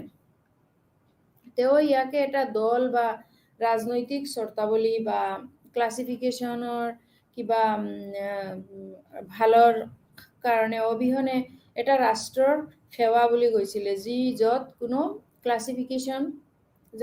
ক্লাছিফিকেশ্যন নাই বা যাতে কোনো স্বাৰ্থ নাই, আৰু প্ৰশাসনৰ এটা নিৰপেক্ষ বিশেষজ্ঞৰ এটা জব হয়, আৰু যি সংস্থা হয়, যি গভৰ্ণমেণ্ট এজন ব্ৰিটিছ আছিলে, তেওঁৰ মতেও আছিলে, তেওঁৰ নাম আছিলে হাৰমেন ফাইনাৰে। তেওঁৰ মতেও আছিলে ছেইম, অসামৰিক সেৱাসমূহক স্থায়ী বা বেতন দিয়াৰ লগতে প্ৰাপ্ত আৰু দক্ষ বিষয়াসকলৰ সংস্থা হিচাপে গণ্য কৰিছিলে। তেওঁলোকৰ মতে এইখিনিত সিহঁতে যি এটা চৰকাৰৰ ফালৰ পৰা বেতন দি কিনি এজন প্ৰাপ্ত আৰু দক্ষ এক্সপাৰ্ট এটা মানে সংস্থা হয়, য'তে গভৰ্ণমেণ্টৰ ফালৰ পৰা জব দিয়া হয়, আৰু তাতে বিভিন্ন ধৰণৰ কম্পিটিটিভ এক্সাম, তাৰপিছত ট্ৰেইনিং, এই গোটেইখিনি দক্ষতাৰ ছাকচেছফুল হোৱাৰ পিছতহে তেওঁক এইটো সংস্থাতে তেওঁ এজন গণ্য আৰু উপযুক্ত বুলি তেওঁলোকক বিষয়াসকলক ইনক্লুড কৰা হৈছে। হয়। অসামৰিক সেৱাত দক্ষতা আৰু মনোবল সুশাসনৰ বাবে মৌলিক আৰু সকলোৱে উন্নতিৰ বাবে অত্যাৱশ্যক। জেনেৰেলি আমাৰ সমাজত যি উপযুক্ত বা উন্নতিৰ কাৰণে যিবোৰ প্ৰয়োজনীয়, সেইখিনিৰ কাৰণেই এজন তেনেকা অসামৰিক সেৱাৰ প্ৰয়োজন হৈছে আমাৰ দেশতে, যাৰ জৰিয়তে আমাৰ যি ৱেলফেয়াৰ অফ দ্য ছ'চাইটি, আমাৰ সমাজত যিবোৰ ভাল বা কিবা এটা প্ৰমোশ্যন, ডেভেলপমেণ্ট, উন্নতি হ'বৰ কাৰণে যিবোৰ প্ৰয়োজন, এই বস্তুটো অনলি চিভিল ছাৰ্ভিচৰ জৰিয়তেহে পচিবল। আৰু এই বস্তুটো যে আজিৰ পৰা হৈ আছে তেনেকা নহয়। যেতিয়া ইষ্ট ইণ্ডিয়া কোম্পানী আহিছিলে তেতিয়াই তেওঁলোকৰ তেতিয়া আছিলে গোটেইবোৰ। জেনেৰেলি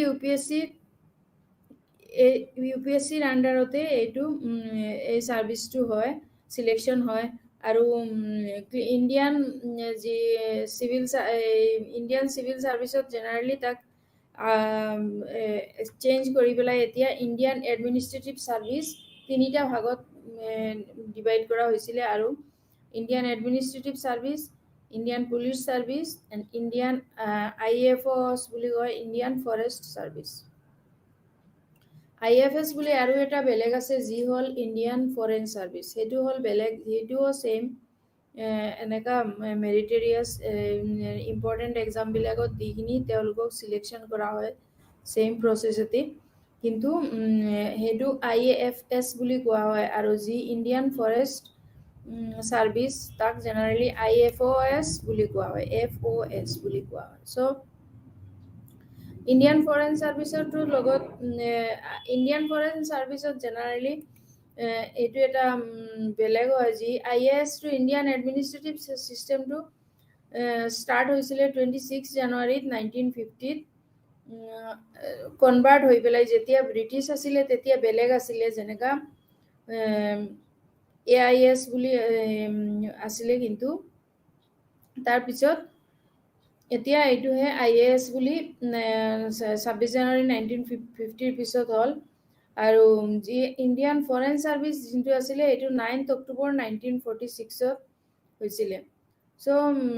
IFS জেনেৰেলি ফৰেনৰ যিবোৰ বা এম্বেচি বা হেড অফিচৰ বা হাই কমিশ্যনাৰ, এইবোৰৰ লগতে ইণ্ডিয়ান ফৰেন ছাৰ্ভিচটো ক্ল'জ হৈ আছে। কিন্তু আমি ইয়াতে ডিছকাছ কৰি আছোঁ আজি IFOS, মানে ইণ্ডিয়ান ফৰেষ্ট ছাৰ্ভিচ। এইখিনিৰ মাজত মই অলপ ডিফাৰেঞ্চটো উল্লেখ কৰিব বিচাৰিছিলোঁ। এইটো ইণ্ডিয়ান ফৰেন ছাৰ্ভিচ আৰু Indian IFO Indian forest service এই দুটাৰ মাজত অলপ ডিফাৰেঞ্চৰ আছে যি ইণ্ডিয়ান ফৰেন ছাৰ্ভিচত কোনো পলিটিকেল ইণ্টাৰফাৰেঞ্চ এইবোৰ নাই বা এইটো জেনেৰেলি ইণ্ডিপেণ্ডেণ্ট নহয় যেনেকা ইণ্ডিয়ান এডমিনিষ্ট্ৰেটিভ ইণ্ডিয়ান IAS যেনেকা তেনেকা IFS তেনেকা নহয় জেনেৰেলি IFS অলপ ডিফাৰেণ্ট হয় আৰু ইণ্ডিপেণ্ডেণ্ট হয় আৰু ISS জেনেৰেলি ইণ্ডিয়াতে পষ্টিং হয় কিন্তু যি IFS হয় ইণ্ডিয়ান ফৰেন ছাৰ্ভিচ এইটোক জেনেৰেলি ইণ্ডিয়াতো হ'ব পাৰে দিল্লীতো হ'ব পাৰে অৰ আইদাৰ দিল্লীতে হ'ব অৰ কোনোবা ফৰেনত বা এব্ৰডত এনেকা হ'ব পাৰে সো ইণ্ডিয়ান সেইখিনি আছিলে IFS মানে ইণ্ডিয়ান ফৰেন ছাৰ্ভিচ দেন আমি এতিয়া ইণ্ডিয়ান ফৰেষ্ট ছাৰ্ভিচ এই ডিফাৰেঞ্চখিনি মই অলপ বুজাই দিলোঁ ইণ্ডিয়ান ফৰেন ছাৰ্ভিচ আৰু ইণ্ডিয়ান ফৰেষ্ট ছাৰ্ভিচত যি অলপ ডিফাৰেঞ্চ আছে এইখিনি জেনেৰেলি ইণ্ডিয়ান ফৰেষ্ট ছাৰ্ভিচটো এনভাইৰনমেণ্ট আৰু ফৰেষ্টৰ লগতহে ৰিলেটেড সো মেইনলি এই গোটেই বস্তু যি ইণ্ডিয়ান ফৰেষ্টে হওক আৰু IAS বা IPS ইণ্ডিয়ান পুলিচ ছাৰ্ভিচে হওক এই গোটেইখিনি জেনেৰেলি পাব্লিক ছাৰ্ভিচৰ আণ্ডাৰতে সব আৰু পাব্লিক ছাৰ্ভিচ কমিশ্যনৰ আণ্ডাৰতে কিন্তু জেনেৰেলি পাব্লিক ছাৰ্ভিচখন এবাউট পাব্লিক ছাৰ্ভিচ 308 পৰা 314 নম্বৰ আৰ্টিকললৈকে উল্লেখিত হৈ আছে যি আমি চালে গম পাব পাৰোঁ আৰু পাব্লিক ছাৰ্ভিচ কমিশ্যনত 315 পৰা 323 লৈকে উল্লেখিত হৈ আছে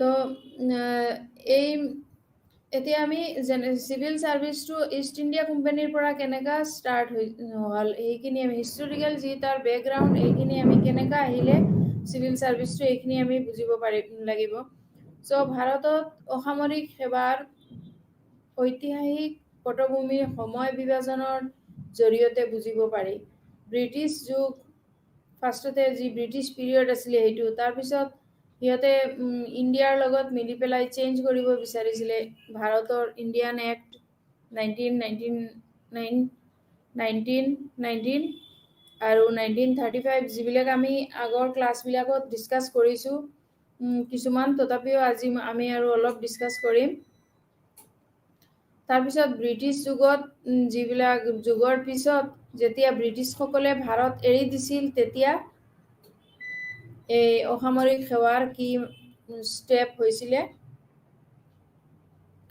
জেনেৰেলি ব্ৰিটিছ পিৰিয়ডত তাতে এটা এক্ট বুলি কেড্ৰে বুলি আছিলে যি কেড্ৰে জেনেৰেলি আমি কেড্ৰে বুলি এটা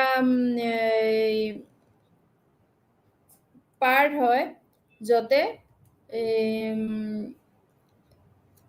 ইণ্ডিয়ান যিমান ছাৰ্ভিচ আছে গোটেই ডিপাৰ্টমেণ্টবোৰ তাতে ভাগ কৰা হৈছে জেনেৰেলি তাতে 24 কেড্ৰে আছিলে আৰু তাৰপিছত কেড্ৰে মানে a group of people having some unifying relation সিহঁতৰ মাজত মানে এটা মিল থকা সম্পৰ্ক আছে যেনেকা সাপোজ ডিষ্ট্ৰিক্ট লেভেলত যেনেকা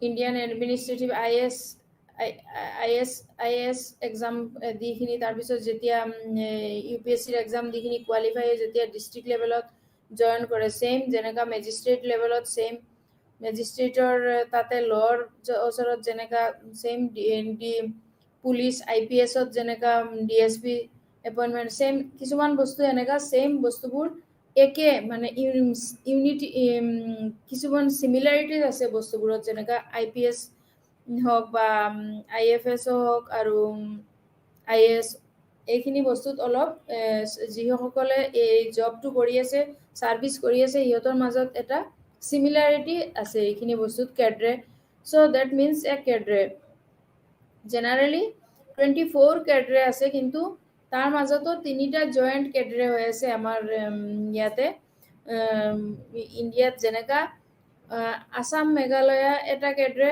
দেন মণিপুৰ ত্ৰিপুৰা এটা কেডৰে, তাৰপিছত অৰুণাচল গোৱা এণ্ড মিজোৰাম এটা কেডৰে, চেম তেনেকা 3টা কেডৰে হৈ আছে এইবোৰৰ মাজত। চ' এই কেডৰেবিলাকক গোটেই ডিপাৰ্টমেণ্টবিলাক আছিলে যেতিয়া ব্ৰিটিছসকল আছিলে তেতিয়া, আৰু এই ছাৰ্ভিচবোৰৰ পৰা যে অকলে গভৰ্ণৰ জেনেৰেলৰ কণ্ট্ৰলত তেনেকা নহয়, এইবোৰৰ directly under the secretary of the state, যি ৰাজ্যৰ যি ছেক্ৰেটাৰী আছিলে তেওঁৰে আণ্ডাৰতে আছিলে। তাৰপিছত তাৰ চেলাৰী হওক, পেঞ্চন হওক বা চাকৰিৰ পৰা ডিছমিছ কৰা, এইবোৰ গোটেইখিনি অকলে ইণ্ডিয়ান লেজিছলেচাৰৰ ছাবজেক্টত নাছিলে।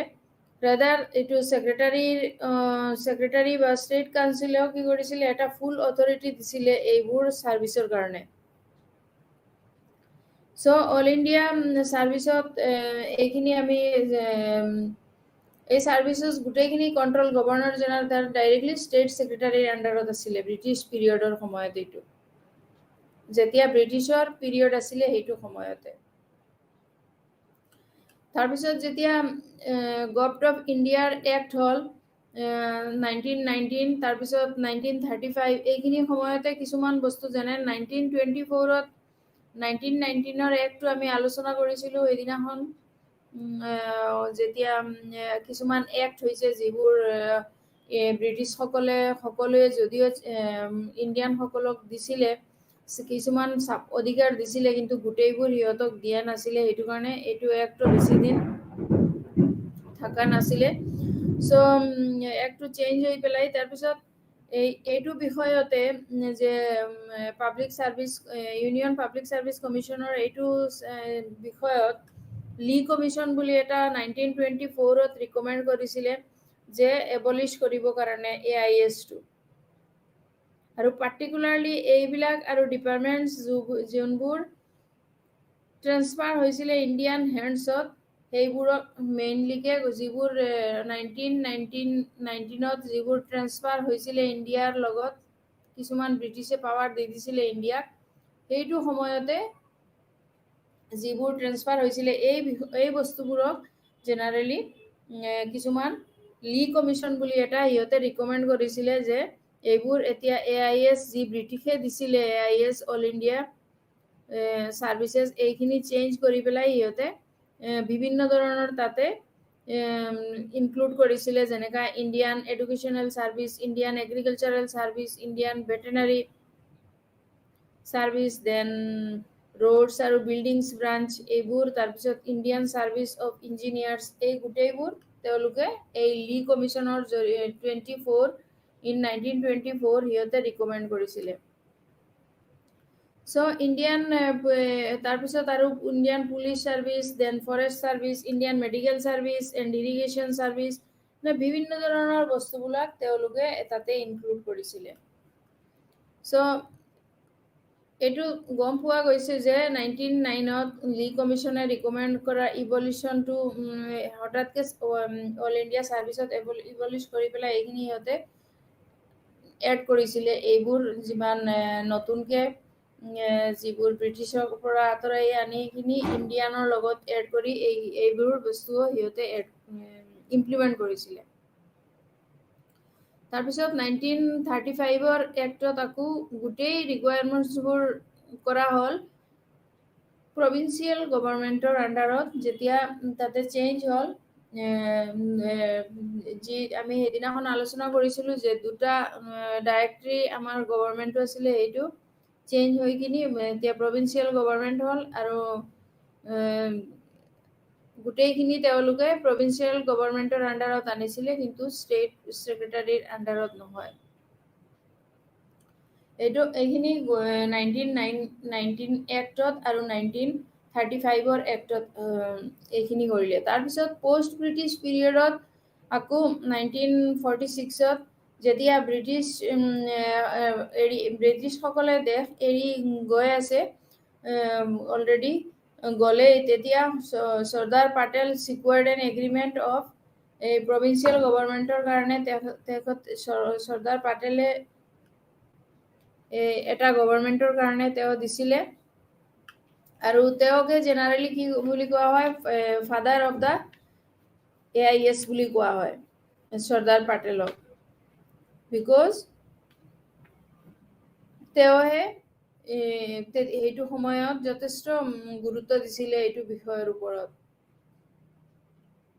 আৰু দুটা তেওঁ এক্সচেঞ্জ অল ইণ্ডিয়া ছাৰ্ভিচটো এক্সচেঞ্জ হৈ পেলাই তেতিয়া ইণ্ডিয়ান এডমিনিষ্ট্ৰেটিভ ছাৰ্ভিচ হ'ল আৰু ইণ্ডিয়ান পুলিচ ছাৰ্ভিচ IPS বুলি কোৱা হয় তাক চ' এইখিনি ৰিপ্লেচ কৰি ICS এণ্ড IP এই দুটাকে ৰিপ্লেচ কৰি ৰেচপেক্টিভলি এইখিনি কৰা হ'ল তো জেনেৰেলি ইষ্ট ইণ্ডিয়া কোম্পানী আমাৰ ইণ্ডিয়াত আহিছিলে কিয় সেইখিনি আমি এটা শ্বৰ্টকাটকৈ ক'ব পাৰোঁ তেতিয়া আমি এইটো চেপ্টাৰ ব্ৰিটিছ এডমিনিষ্ট্ৰেশ্যনত আমি আলোচনা কৰিছিলোঁ যে ইষ্ট ইণ্ডিয়া কোম্পানীত জেনেৰেলি সিহঁতে আহিছিলে সিহঁতৰ ব্যৱসায়িক উদ্দেশ্যৰ সৈতে চ' ইষ্ট ইণ্ডিয়া কোম্পানীটো ব্যৱসায়িক উদ্দেশ্যৰ সৈতে ভাৰতলৈ আহিছিলে চ' ইয়াতে যে অকলে IAS or IPS or IFS এইবোৰৰ কাৰণে সিহঁতে অহা নাছিলে কিন্তু সিহঁতে যেতিয়া ব্যৱসায়িক উদ্দেশ্যে আহিছিলে তেতিয়া কিছুমান বস্তু সিহঁতে এপ্লাই কৰি গৈছিলে যিটো সিহঁতৰো ভাল সিহঁতে যথেষ্ট বেনিফিট পাইছে আৰু যিবিলাক পিছত গৈ আমিও এইখিনি আজিলৈকে ফ'ল' কৰি গৈ আছোঁ চ' ইষ্ট ইণ্ডিয়া কোম্পানীটোৰ ব্যৱসায়িক উদ্দেশ্যৰ সৈতে ভাৰতলৈ আহিছিলে শাসনৰ সমগ্ৰ ব্যৱস্থাটো চাৰিত্ৰিক বাণিজ্যিক আছিলে আইনী আৰু কাৰ্যবাহী ক্ষমতা থকা ৰাজ্যপালৰ নেতৃত্বত এখন পৰিষদ আছিলে পৰিষদে বাণিজ্য পৰিষদ সামৰিক পৰিষদ ৰাজহ পৰিষদ আৰু ৰেলৱে বৰ্ড গঠন কৰে চ' 1765 চনৰ আগষ্ট মাহৰ পৰা ৰাজহ সংগ্ৰহৰ পৰা আৰম্ভ হোৱা ঘটনাবোৰে ক্ৰমান্বয়ে অসামৰিক ন্যায়িক আৰু সামৰিক বিষয়ৰ সৈতে সম্পৰ্কিত সম্পূৰ্ণ ক্ষমতা গ্ৰহণ কৰে চ' সিহঁতে আমি যদি বেকগ্ৰাউণ্ডত চাবলৈ যাওঁ তেনেহ'লে চাব পাৰোঁ যে ইমান ইজিলিও হিষ্টৰিকেল যিটো বেকগ্ৰাউণ্ড হয় ইমান ইজিলিও ইষ্ট ইণ্ডিয়া কোম্পানী এইটো মানি লোৱা নাছিলে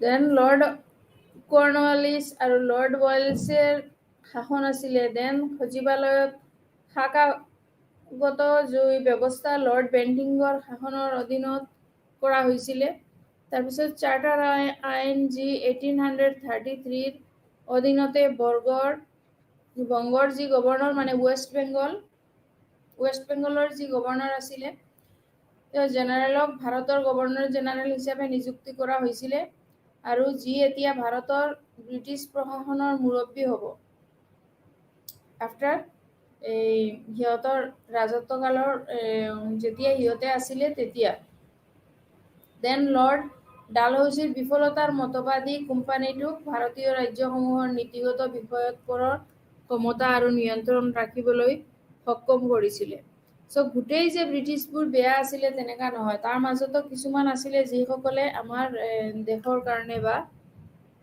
গোটেইবোৰৰ কাৰণে তেওঁলোকে এটা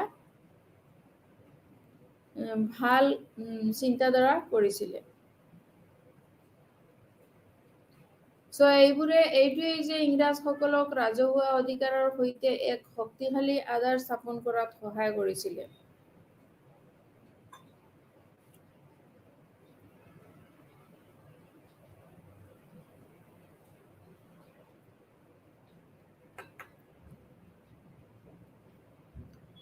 ব্ৰিটিছ সংসদত দুটা মুখ্য আইন গৃহীত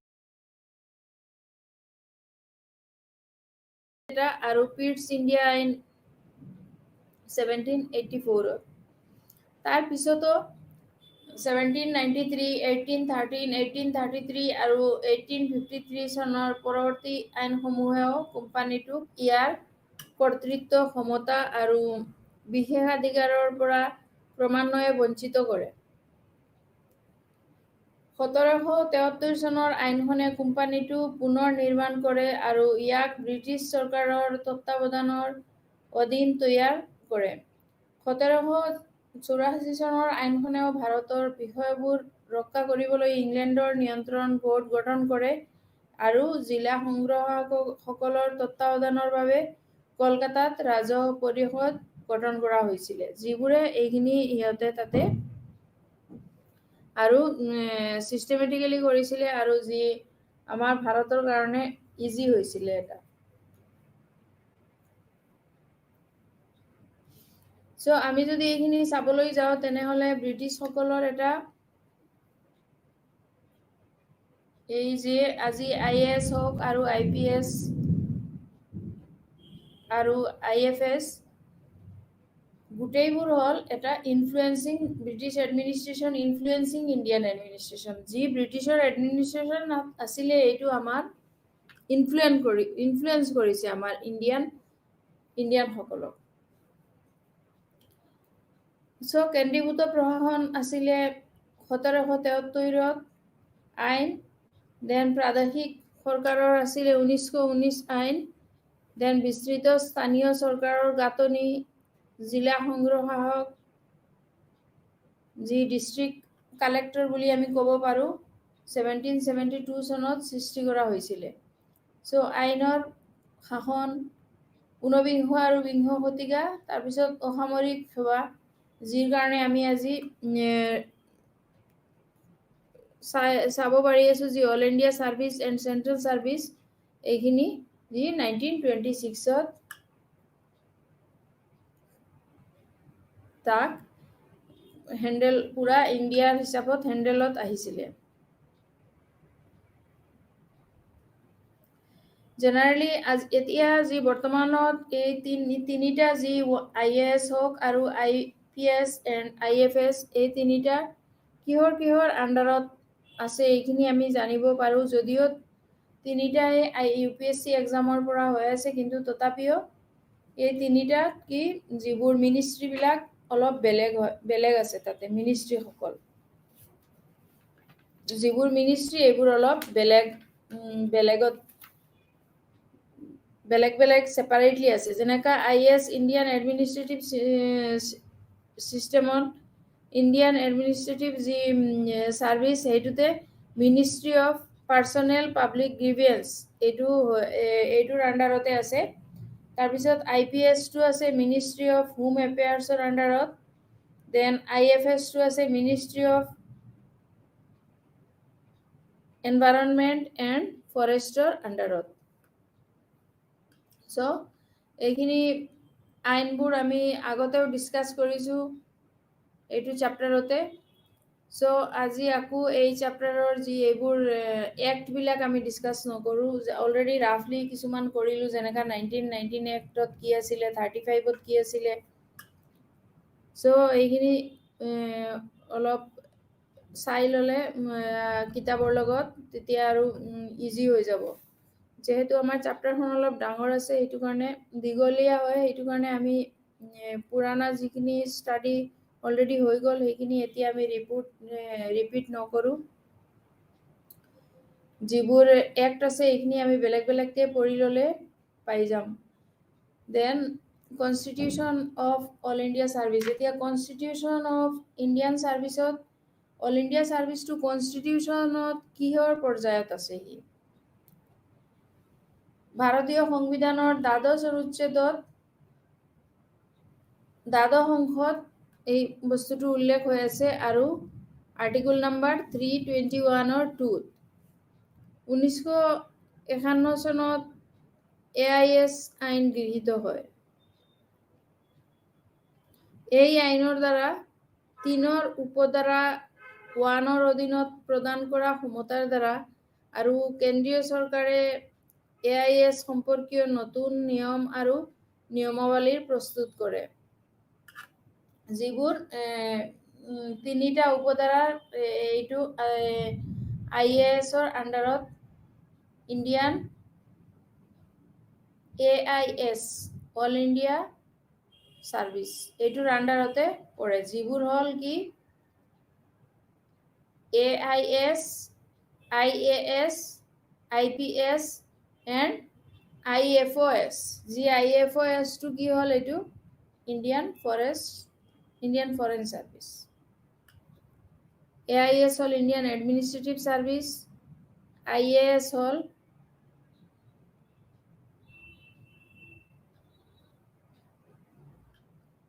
then IPS then IFOS.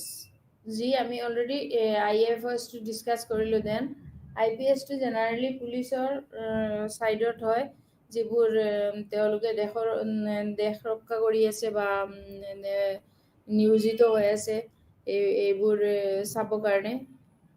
So এইখিনিও এটা ইম্পৰ্টেণ্ট বস্তু হয় যি কনস্টিটিউশনত ইনক্লুডো হৈ আছে।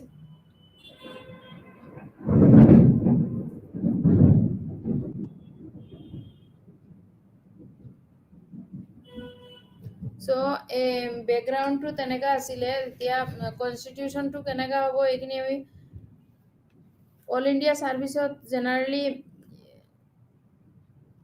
কেইটামান সেকশন থাকে আৰু তাতে যি সেকশনই হওক ইউপিএসসি এই সেকশনটো হ্যান্ডেল কৰে। আৰু স্টেট সেন্ট্ৰেলত দুটাতে ইউপিএসসিৰ আন্ডাৰতে এই এক্সামবোৰ হৈ থাকে।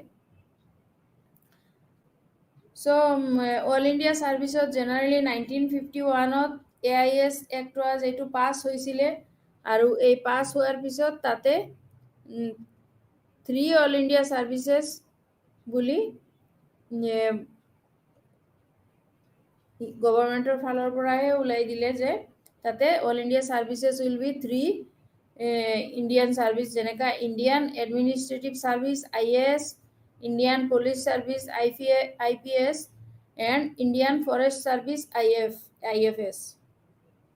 সো এই অফিচাৰসকলে যি সাৰ্ভিসবোৰ কৰি আছে এইখিনিৰ জৰিয়তে জেনাৰেলি এটা এলট কৰা হয় এটা ষ্টেটত, য'ত এটা কেড্ৰে ষ্টেট বুলি কোৱা হয় আৰু তেখেতে ৰেসপেক্টিভ গৈহে তাতে ৰেসপেক্টিভ যি গভৰ্ণমেণ্ট আছে সেইখিনিৰ আন্ডাৰতে টিল ৰিটায়াৰমেণ্ট তাতে নিয়োজিত হৈ থাকে। হাউএভাৰ সিহঁতে আৰু গভৰ্ণমেণ্টৰ ইণ্ডিয়াত বা এইটো ৱাৰ্কত এটলিষ্ট আৰু 10 ইয়াৰ্সও কৰিব পাৰিব। সো এতিয়া আমি ইণ্ডিয়ান এডমিনিষ্ট্ৰেটিভ সাৰ্ভিস বা ইণ্ডিয়ান পুলিচ সাৰ্ভিসে হওক আৰু ইণ্ডিয়ান ফৰেষ্ট সাৰ্ভিসে হওক, যতে গোটেইবোৰ কিহৰ আন্ডাৰতে হৈ আছে ইণ্ডিয়ান অল ইণ্ডিয়া সাৰ্ভিসত আন্ডাৰতে।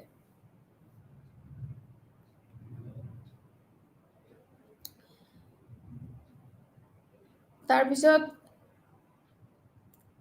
কনস্টিটিউশনত আৰু যেনেকা 301ৰ 2 তাৰপিছত 300ৰ 2 300ৰ 12ৰ আৰ্টিকল 1তো সেম কাউন্সিল অফ ষ্টেট যি আছে এইটো ৰিপ্ৰেজেন্টেটিভ কৰা হ'ল বিভিন্ন ধৰণৰ ষ্টেটৰ পৰা আৰু তাক সাপোৰ্টো কৰা হ'ল যে কনসাৰ্ন ষ্টেটক। এইটো কাৰণে যে যেতিয়াবা ক্ৰিয়েশ্যন অফ নিউ সাৰ্ভিসত হলে যেতিয়া ষ্টেটেও সেইখিনিত ইনফ্লুয়েন্স হয় আৰু এইবোৰৰ জৰিয়তে আমাৰ যি ৰিক্ৰুটমেন্ট হ'ব কান্ট্ৰিৰ এইখিনি কমপ্লিট হৈ যাব। এণ্ড যি কণ্ডিশ্যন সাৰ্ভিসৰ যি কণ্ডিশ্যন হয় বা মেম্বাৰবিলাক AISৰ এইবোৰৰ সবৰ কাৰণে এটা ওয়েলফেয়াৰ বিংছ প্ৰচিডিউৰছ হয় আৰু সাৰ্ভিসটো কমপ্লিটলি হল এটা ওয়েলফেয়াৰ সাৰ্ভিস যি গভৰ্ণমেণ্টৰ ফালৰ পৰাহে হৈ আছে বা কমপ্লিটলি গভৰ্ণমেণ্টৰে হয়। সিলেকশনৰ পৰা ষ্টাৰ্ট কৰি গোটেই ৱাৰ্ক লোড অৰ ৱাৰ্ক ডিটেইলছৰ পৰা লৈ যিবোৰ ক'ত কি কৰিব লাগে মুঠতে নিজকে অৰ্পণ কৰি দিয়া হয় এইবোৰ বস্তুতে। সো তিনিটাৰ মাজত যি ইণ্ডিয়ান এডমিনিষ্ট্ৰেটিভ ছাৰ্ভিচ হয়, এইটো জেনেৰেলি গোটেইকেইটাই এডমিনিষ্ট্ৰেশ্যনৰ লগত ৰিলেটেড হ'লেও যেনেকুৱা IFS যি হ'ব ইণ্ডিয়ান ফৰেষ্ট ছাৰ্ভিচ, এইটো জেনেৰেলি ফৰেষ্টৰ গোটেইখিনিৰ লগত ইনক্লুড হৈ আছে। তাৰপিছত আমি ইণ্ডিয়ান ফৰেষ্ট ছাৰ্ভিচটো আৰু ইণ্ডিয়ান এডমিনিষ্ট্ৰেটিভ ছাৰ্ভিচ, দেন IFS অলছ' এইখিনিও আলোচনা কৰিম। IFOS অলৰেডি ডিছকাছ কৰিলোঁ। চ' ইণ্ডিয়ান জেনেৰেলি এডমিনিষ্ট্ৰেটিভ ছাৰ্ভিচ जो है এইটো ডাইৰেক্টলি এটা অল্ড ইণ্ডিয়ান চিভিল ছাৰ্ভিচ হয়, যি প্ৰাচীন ভাৰতত যিবোৰ আছিলে ছাৰ্ভিচ, এইসকলৰ মাজতে এটা নট প্ৰাচীন, যেতিয়া আফটাৰ ব্ৰিটিছসকলে গুচি যোৱাৰ পিছত, তো ব্ৰিটিছসকল গুচি যোৱাৰ পিছত তাতে এই বস্তুখিনি কিন্তু অলপ নাম্বাৰ অফ AIS-ৰ আৰু নাম্বাৰ অফ IPS-ৰ নাম্বাৰ অলপ কমি গৈছিলে। যেতিয়া ইণ্ডিয়া যেতিয়া দেশ যেতিয়া স্বাধীন হ'ল, তেতিয়া যেতিয়া ব্ৰিটিছে দেশ এৰি গুচি গ'ল আমাৰ, তেতিয়া অনলি AIS আছিলে 10 and 2 আছিলে CS, মানে চেণ্ট্ৰেল ছাৰ্ভিচ। চ' এইখিনিৰ জৰিয়তে যি গভৰ্ণমেণ্টৰ ফালৰ পৰা যি অল ইণ্ডিয়া ছাৰ্ভিচক বা ইনফৰ্ম কৰিলে যে ইণ্ডিয়ান অল ইণ্ডিয়া ছাৰ্ভিচৰ এতিয়া আমাৰ দেশৰটো কি বুলি ক'ম আমি, ইণ্ডিয়ান এডমিনিষ্ট্ৰেটিভ ছাৰ্ভিচ মানে IAS, এণ্ড ইণ্ডিয়ান পুলিচ ছাৰ্ভিচক কি বুলি ক'ম, IPS, মানে Indian P police S service. So' the administrative, এইখিনি আছিলে background and historical background plus several different types of classification of Indian service, all India services.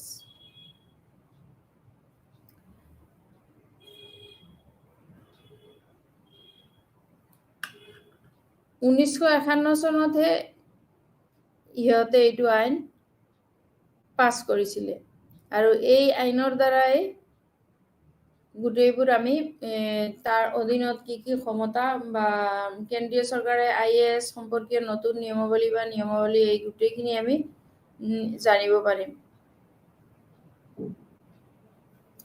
Then all Indian administrative service, যদি এতিয়া আমি তিনিটা ভাগত এতিয়া কি আছে, অল ইণ্ডিয়ান এডমিনিষ্ট্ৰেটিভ ছাৰ্ভিচ, যদি ইণ্ডিয়ান এডমিনিষ্ট্ৰেটিভ ছাৰ্ভিচ আমি আলোচনা কৰিব যাওঁ, তেনেহ'লে এইটো এটা ডিৰেক্ট ডিচেণ্ডেণ্ট হয়, আৰু ইণ্ডিয়ান চিভিল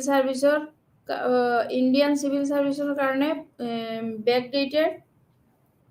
বেকডেটেড হয়। চ'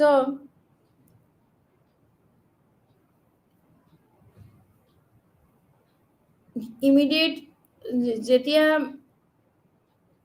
গভৰ্ণমেণ্টৰ ফালৰ পৰা গোটেইবোৰ অলৰেডি ডিভাইড কৰি দিয়া হ'ল, তেতিয়া আৰু এইখিনিতে প্ৰচেছ যি আছে এইটো এটা ইজি হৈ যায়, যিসকল আমি বুজিবৰ কাৰণে, চ' ডেট এইটো আৰু যিমান গভৰ্ণমেণ্টত হওক বা ডিফাৰেণ্ট ষ্টেটত কেড্ৰেতেও হওক, সিহঁতে এটা ইমিডিয়েট কণ্ট্ৰল কৰিব পাৰিব আৰু মেনেজো কৰিব পাৰিব। চ' যিমান এটা ৰাজ্যৰ, যিমান এটা ষ্টেট কেড্ৰেৰ যিমান ষ্ট্ৰেংথ আছে, এইখিনি ফিক্সে হৈ আছে, আৰু ইনক্লুড হ'ব কি ৰিজাৰ্ভ অফিচাৰ্ছবোৰ লগত এতিয়া। চ' the services of union government, এইখিনি গোটেই ষ্টেটত যে কভাৰ কৰি আছে, সেইটোৰ কাৰণেও আমি যথেষ্ট আজি ব্ৰিটিছসকলৰ ওচৰত কৃতজ্ঞতা স্বীকাৰ কৰিছোঁ। চ' এইখিনি ইউনিয়ন গভৰ্ণমেণ্টৰ যি এটা ডিছপ'জেল বা ছাৰ্ভিচৰ যি অফিচাৰ্ছৰ লগত যি আমাৰ আমি যেতিয়া ক্লাছবিলাক ফাৰ্ষ্টৰ পৰা ফাৰ্ষ্ট এটা যেতিয়া চেঞ্জ হয়, যেনেকৈ ইণ্ডিয়ান চিভিল ছাৰ্ভিচটো আছিলে, তাৰপিছত অল ইণ্ডিয়ান এডমিনিষ্ট্ৰেটিভ ছাৰ্ভিচ হ'ল, এই বস্তুবোৰ যেতিয়া চেঞ্জ হয় তেতিয়া কিছুমান বস্তু ব্ৰিটিছসকলৰ আছিলে যিবোৰ চেঞ্জ হৈ পেলাই ডাইৰেক্টলি ইণ্ডিয়াৰ বা ভাৰতীয়সকলৰ ফেভাৰত আহি গ'ল।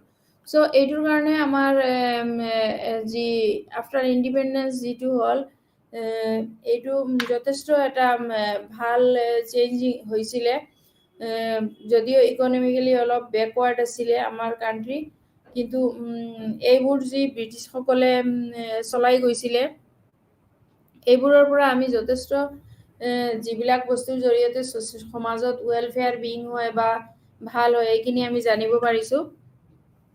চ' আমি সিহঁতক এই চাৰ্চ এৰেঞ্জমেণ্টক এনেকৈ এৰেঞ্জমেণ্ট কৰিলে দুটা গভৰ্ণমেণ্টৰে সুবিধা হ'ব, ষ্টেট গভৰ্ণমেণ্টৰে হওক আৰু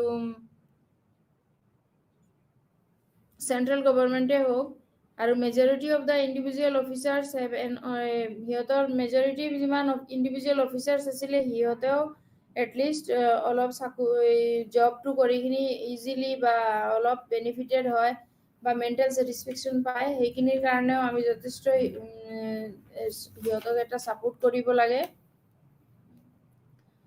চ' গভৰ্ণমেণ্টে কিছুমান বস্তুত গভৰ্ণমেণ্টেও আজিকালি এইবোৰৰ বস্তুত নেগলেক্টিঙৰ নিচিনা হৈছে আৰু, কিন্তু আগৰ পৰা যথেষ্ট প্ৰমটেড হৈছে। তাৰপিছত যদি আমি ইণ্ডিয়ান পুলিচ ছাৰ্ভিচত যাওঁ, ছেইম তেনেকুৱা তাতে কিছুমান ট্ৰেইনাৰ আছে, যেনেকুৱা এইটো জবত ট্ৰেইনাৰ আছে, যেনেকুৱা যিবোৰ আমি ক'ব পাৰোঁ, যেনেকৈ এছিষ্টেণ্ট ছুপাৰিণ্টেণ্ডেণ্ট অফ পুলিচ, তাৰপিছত superintendent of police, then deputy commissioner, তাৰপিছত জুনিয়ৰ এডমিনিষ্ট্ৰেটিভ গ্ৰেড, তাৰপিছত selection grade, then deputy inspector general of police, তাৰপিছত ডিৰেক্টৰ জেনেৰেল অফ পুলিচ, যি director general of police only after 30 years in a service, after 30 years only change হ'ব পাৰিব।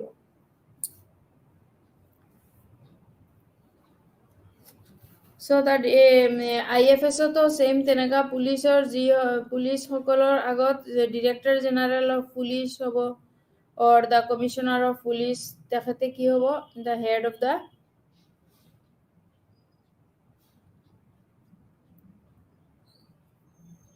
The police, inspector general of police হ'ব বা additional commissioner of police হ'ব, আৰু তেখেতে 40 yearsৰ service কৰিব পাৰিব।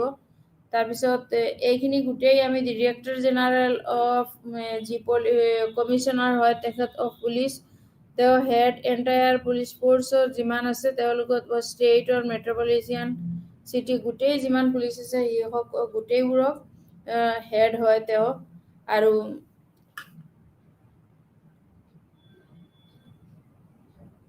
এজন যি পজিটিভ চিন্তা কৰি এজন IPS হওক বা IAS হওক, পজিটিভ চিন্তা কৰি থকা এজন মানুহ সদায় কি হ'ব, পজিটিভিটিত এই চব পাৰ হৈ যাব, তেখেতৰ কাৰণে কি হ'ব, কোনো প্ৰব্লেম বা ফেচ কৰিব নালাগে, বিকজ এইটো এটা পজিটিভিটিৰ জৰিয়তে তেওঁ যথেষ্ট নিজৰ মেণ্টেলি নিজকে ষ্টেবল কৰি লয়, আৰু তেতিয়াহে তেওঁ জনসাধাৰণৰ কাৰণে বা এইটো এৰিয়াৰ কাৰণে যি এৰিয়াতে তেওঁ থাকি আছে সেই অল ইণ্ডিয়া ছাৰ্ভিচৰ আণ্ডাৰতে, সেইটো এৰিয়াৰ কাৰণেও যথেষ্ট এটা যি লাইফ চিটুৱেশ্যন হয় এইটো অট'মেটিক ভাল হৈ যায়। চ' জেনেৰেলি এইটো হ'বলৈ গ'লে তেওঁক এটা জেনেৰেল অফ পুলিচ হ'ব, সেইখিনিও কৰিব পাৰিব, আৰু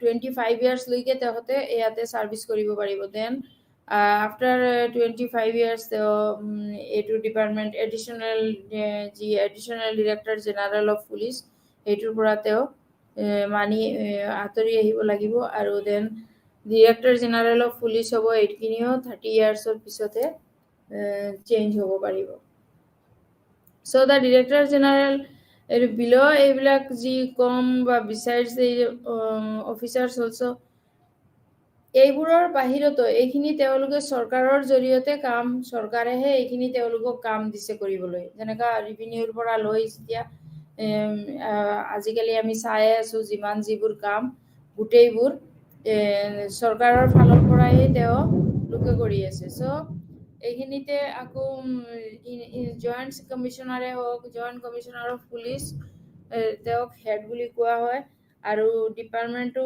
যথেষ্ট তেখেতৰ ডিপাৰ্টমেণ্টটো যথেষ্ট এডভান্স হয় আৰু ডিৰেক্টৰ জেনেৰেল অফ পুলিচৰ যি IPSৰ যি চিলেক্টেড হ'ব এইখিনি তেওঁক অনলি 30 ইয়াৰ্ছলৈকে ছাৰ্ভিচ কৰিব পাৰিব বিচাইডছ দিছ এই অফিচাৰসকলে আকৌ গভৰ্ণমেণ্টৰ যিমান এজেঞ্চিজ আছে যেনেকা ইণ্টেলিজেঞ্চ এজেঞ্চি বুলি আমি CBI বুলি কওঁ তাৰপিছত research and analysis wings then central bureau' of administration এইবোৰ কওঁ আমি এজ এন এক্সাম্পল আমাৰ অসমতে সেইদিনাখন যি এজন আৰক্ষী বিষয়াক এক্সিডেণ্ট হৈ পেলাই ঢুকাইছিলে সেইটোৰ জাহিতো আমি তেওঁৰ তহকিকাত হোৱাৰ পিছত যেনেকা এতিয়া এইখিনি এতিয়া CBIত অৰ্পণ কৰা হৈছে ফৰ ফুল ইনভেষ্টিগেশ্যন চ' তেনেকা এটা বিভাগৰ পিছত আৰু এটাত অট'মেটিক যাব আৰু এই বিভাগ তেখেতে এইখিনি ওলাবই যে কোন হয় বা কেনে হয় বা কেনেকা এইটো পচিবল হয় to establish a social welfare beings in our society আমাৰ সমাজত এটা উন্নত বা ডেভেলপমেণ্টৰ কাৰণে এইখিনি কৰিবলৈ যথেষ্ট সকলোৱে ইয়াতে এটা ভালকে এডভান্স আহি যোগাযোগ কৰে আৰু চ' তাৰপিছত ষ্টিল অথৰিটিত ৱাৰ্ক কৰি এইখিনি পাব্লিক ছাৰ্ভিচৰ যিমান আণ্ডাৰটেকিং আছে এইবোৰতো সিহঁতে কাম কৰিব পাৰে যেনেকা ষ্টিল অথৰিটি অফ ইণ্ডিয়া লিমিটেডত তাৰপিছত গেছ অথৰিটি অফ ইণ্ডিয়া লিমিটেডত যাক শ্বৰ্ট ফৰ্মত GAIL বুলি কয় আৰু ষ্টিল অথৰিটি অফ ইণ্ডিয়াক বুলি কয় SAIL আৰু গেছ অথৰিটি অফ ইণ্ডিয়া মানে GAIL চ' ইণ্ডিয়ান অইল কৰ্পৰেশ্যন আৰু বিভিন্ন ধৰণৰ যিবোৰ আণ্ডাৰটেকিংছ আছে গোটেইখিনি চ' এই অফিচাৰ্ছ সকলে আকৌ ষ্টেট ছেক্ৰেটাৰী বা চেণ্ট্ৰেল ছেক্ৰেটাৰী দুটাই সিহঁতে এনেকা এইবিলাকত যে আমি যেনেকা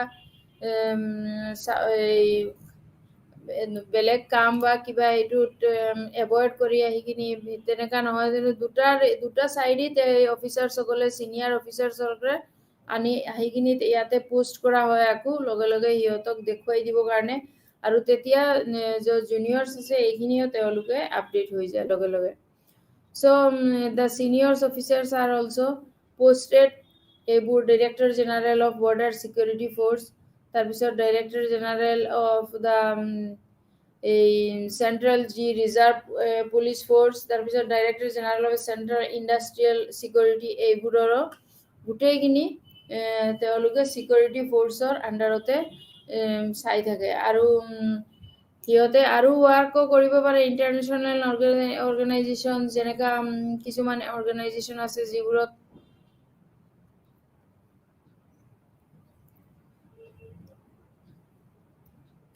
United Nations, then International Cricket Council, then Interpol, and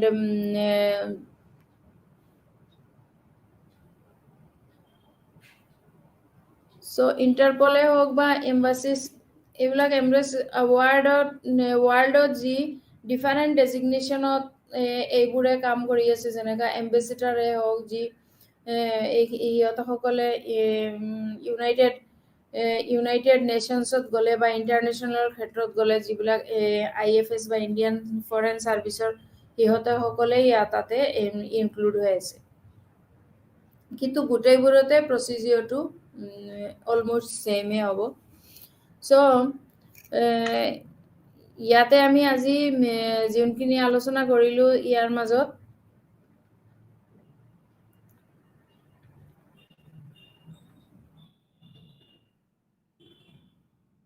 British পিৰিয়ডৰ টাইমত কি আছিলে আৰু গভৰ্ণমেণ্ট অফ ইণ্ডিয়াৰ এক্ট 1919 and 1935ত কি আছিলে এইখিনিতো অলৰেডি হৈ গ'ল। ডেট ডে অলছ' ছেপাৰেটলি মই বুজাই দিছিলোঁ 2 days। আৰু পষ্ট ব্ৰিটিছৰ তেনেহ'লে আমি ডিফাৰেঞ্চটো তিনিটাৰ মাজত ডিফাৰেঞ্চখিনি আমি ধুনীয়াকৈ পাব পাৰোঁ যে ব্ৰিটিছ পিৰিয়ডৰ সময়ত কেনেকুৱা আছিলে, তাৰপিছত যেতিয়া ব্ৰিটিছসকলে আমাৰ দেশখন এৰি যোৱা নাই, বাট সিহঁতৰ লগতে কি আছিলে, এই পাৱাৰখিনি আছিলে যে কি এক্ট বনাব লাগে বা ইণ্ডিয়ানৰ হিচাপত কেনেকুৱা হ'ব লাগে এইখিনি আছিলে।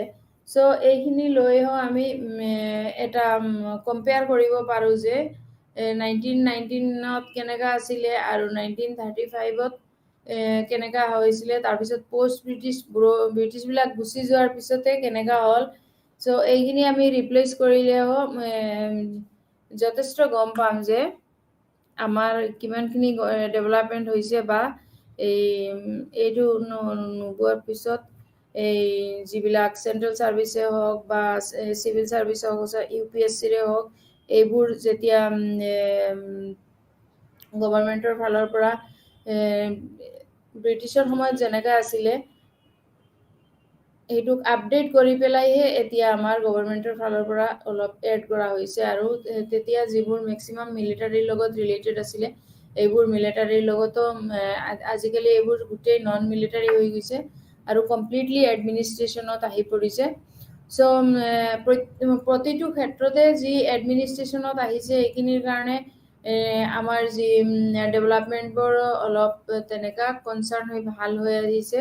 আৰু যিবোৰৰ জৰিয়তে এই দক্ষ যিসকল চিলেকশ্যন হয় আৰু সিহঁতক এইবোৰ চাৰ্জ দিয়া হয়, সিহঁতেও যথেষ্ট এটা এইসকলে যথেষ্ট এটা প্ৰাউড ফিল কৰিব, যিহেতু আমি এইবিলাকৰ জৰিয়তে দেশত বিভিন্ন ধৰণৰ যিবিলাক প্ৰব্লেম আমি ফেচ কৰিব লগা হৈ আছে এইবিলাক চল্ভ কৰিব পাৰোঁ।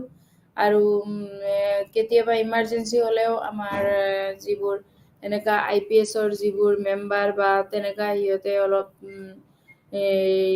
আহি পেলাই এটা চলিউশ্যন দিয়ে। চ' মুঠতে আমি ক'ব পাৰোঁ যে ব্ৰিটিছসকলে যদিও আমাক এই বস্তুবিলাক এৰি দি গৈছিলে ইণ্ডিয়ান এডমিনিষ্ট্ৰেশ্যনৰ ক্ষেত্ৰত, কিন্তু এইটো ক্ষেত্ৰতে আমি এই চেণ্ট্ৰেল ছাৰ্ভিচৰ জৰিয়তে বা চিভিল যি ছাৰ্ভিচ এইখিনিৰ জৰিয়তে আমাৰ যথেষ্ট এটা বেনিফিটেড হৈছোঁ। আৰু যাৰ জৰিয়তে আমি এই নতুন এটা প্ৰজন্মৰ সৃষ্টি হৈ কিনি আজি যিবোৰ কম্পিটিটিভ যে মাৰ্কেট এই এক্সামত দি পেলাই যিবোৰ IAS অফিচাৰ বা IPS যিবোৰ চিলেক্টেড হৈ আছে এইবোৰৰ প্ৰচেছতে আমি যথেষ্ট এটা সকলো অনুপ্ৰাণিত হৈ আছোঁ। আৰু মই এইখিনি হোপ কৰোঁ যে এইটো ক্লাছ যিমানজনেহে চাই আছে বা কৰি আছে সকলোৱে যাতে ইণ্ডিয়ান এডমিনিষ্ট্ৰেটিভ ছাৰ্ভিচত বা IPS হওক বা IFS হৈ কিনি জব কৰিব পাৰে, সেইখিনি মই আশা কৰোঁ। আৰু এইটো চেপ্টাৰতে আমাৰ যথেষ্ট কিছুমান পইণ্টছ কমপ্লিট হোৱা নাই, কিছুমান থাকি গ'ল, যেনেকুৱা ইণ্ডিয়ান ফৰেষ্ট ছাৰ্ভিচত এই যিবোৰ ৰেংক আছিলে এইবোৰ মই আশা কৰোঁ মই নেক্সট ডে এইখিনি আলোচনা কৰিম যিবোৰ বাকী হৈ আছে। আৰু যিবোৰ ইয়াতে পইণ্ট ৱাইজ দিয়া আছে যেনেকুৱা এই সকলোৱে এইটো জবটো কৰিব পাৰে আৰু UPSCত এপ্লাই কৰি কিনি যাতে সফল হ'ব পাৰে। আৰু দেশৰ কাৰণে এটা এইটো অসামৰিক সেৱাত সেৱাত যি ভাৰতৰ অসামৰিক সেৱাত এটা সিহঁতে সকলো সময় দিব পাৰে এটা, আৰু যি আমাৰ দেশৰ কাৰণে উন্নত হয় আৰু ভাল এটা কামতো লাগিব পৰা যায়, যি অলৰেডি কনষ্টিটিউশ্যন অফ ইণ্ডিয়াত অলৰেডি দিয়া আছে। চ' এইখিনি আমি এইটো চেপ্টাৰৰ যিবিলাক পৰৱৰ্তী অংশ আছে এইখিনি আমি নেক্সট ক্লাছত আলোচনা কৰিম। আৰু চেণ্ট্ৰেল চিভিল ছাৰ্ভিচ এইখিনিও বাকী আছে, এইখিনি আমি নেক্সট ডেত আলোচনা কৰিম। ঠিক আছে, আশা কৰি এইখিনি কৈ আমি মোৰ ক্লাছটো সমাপ্ত কৰিছোঁ। Thank you.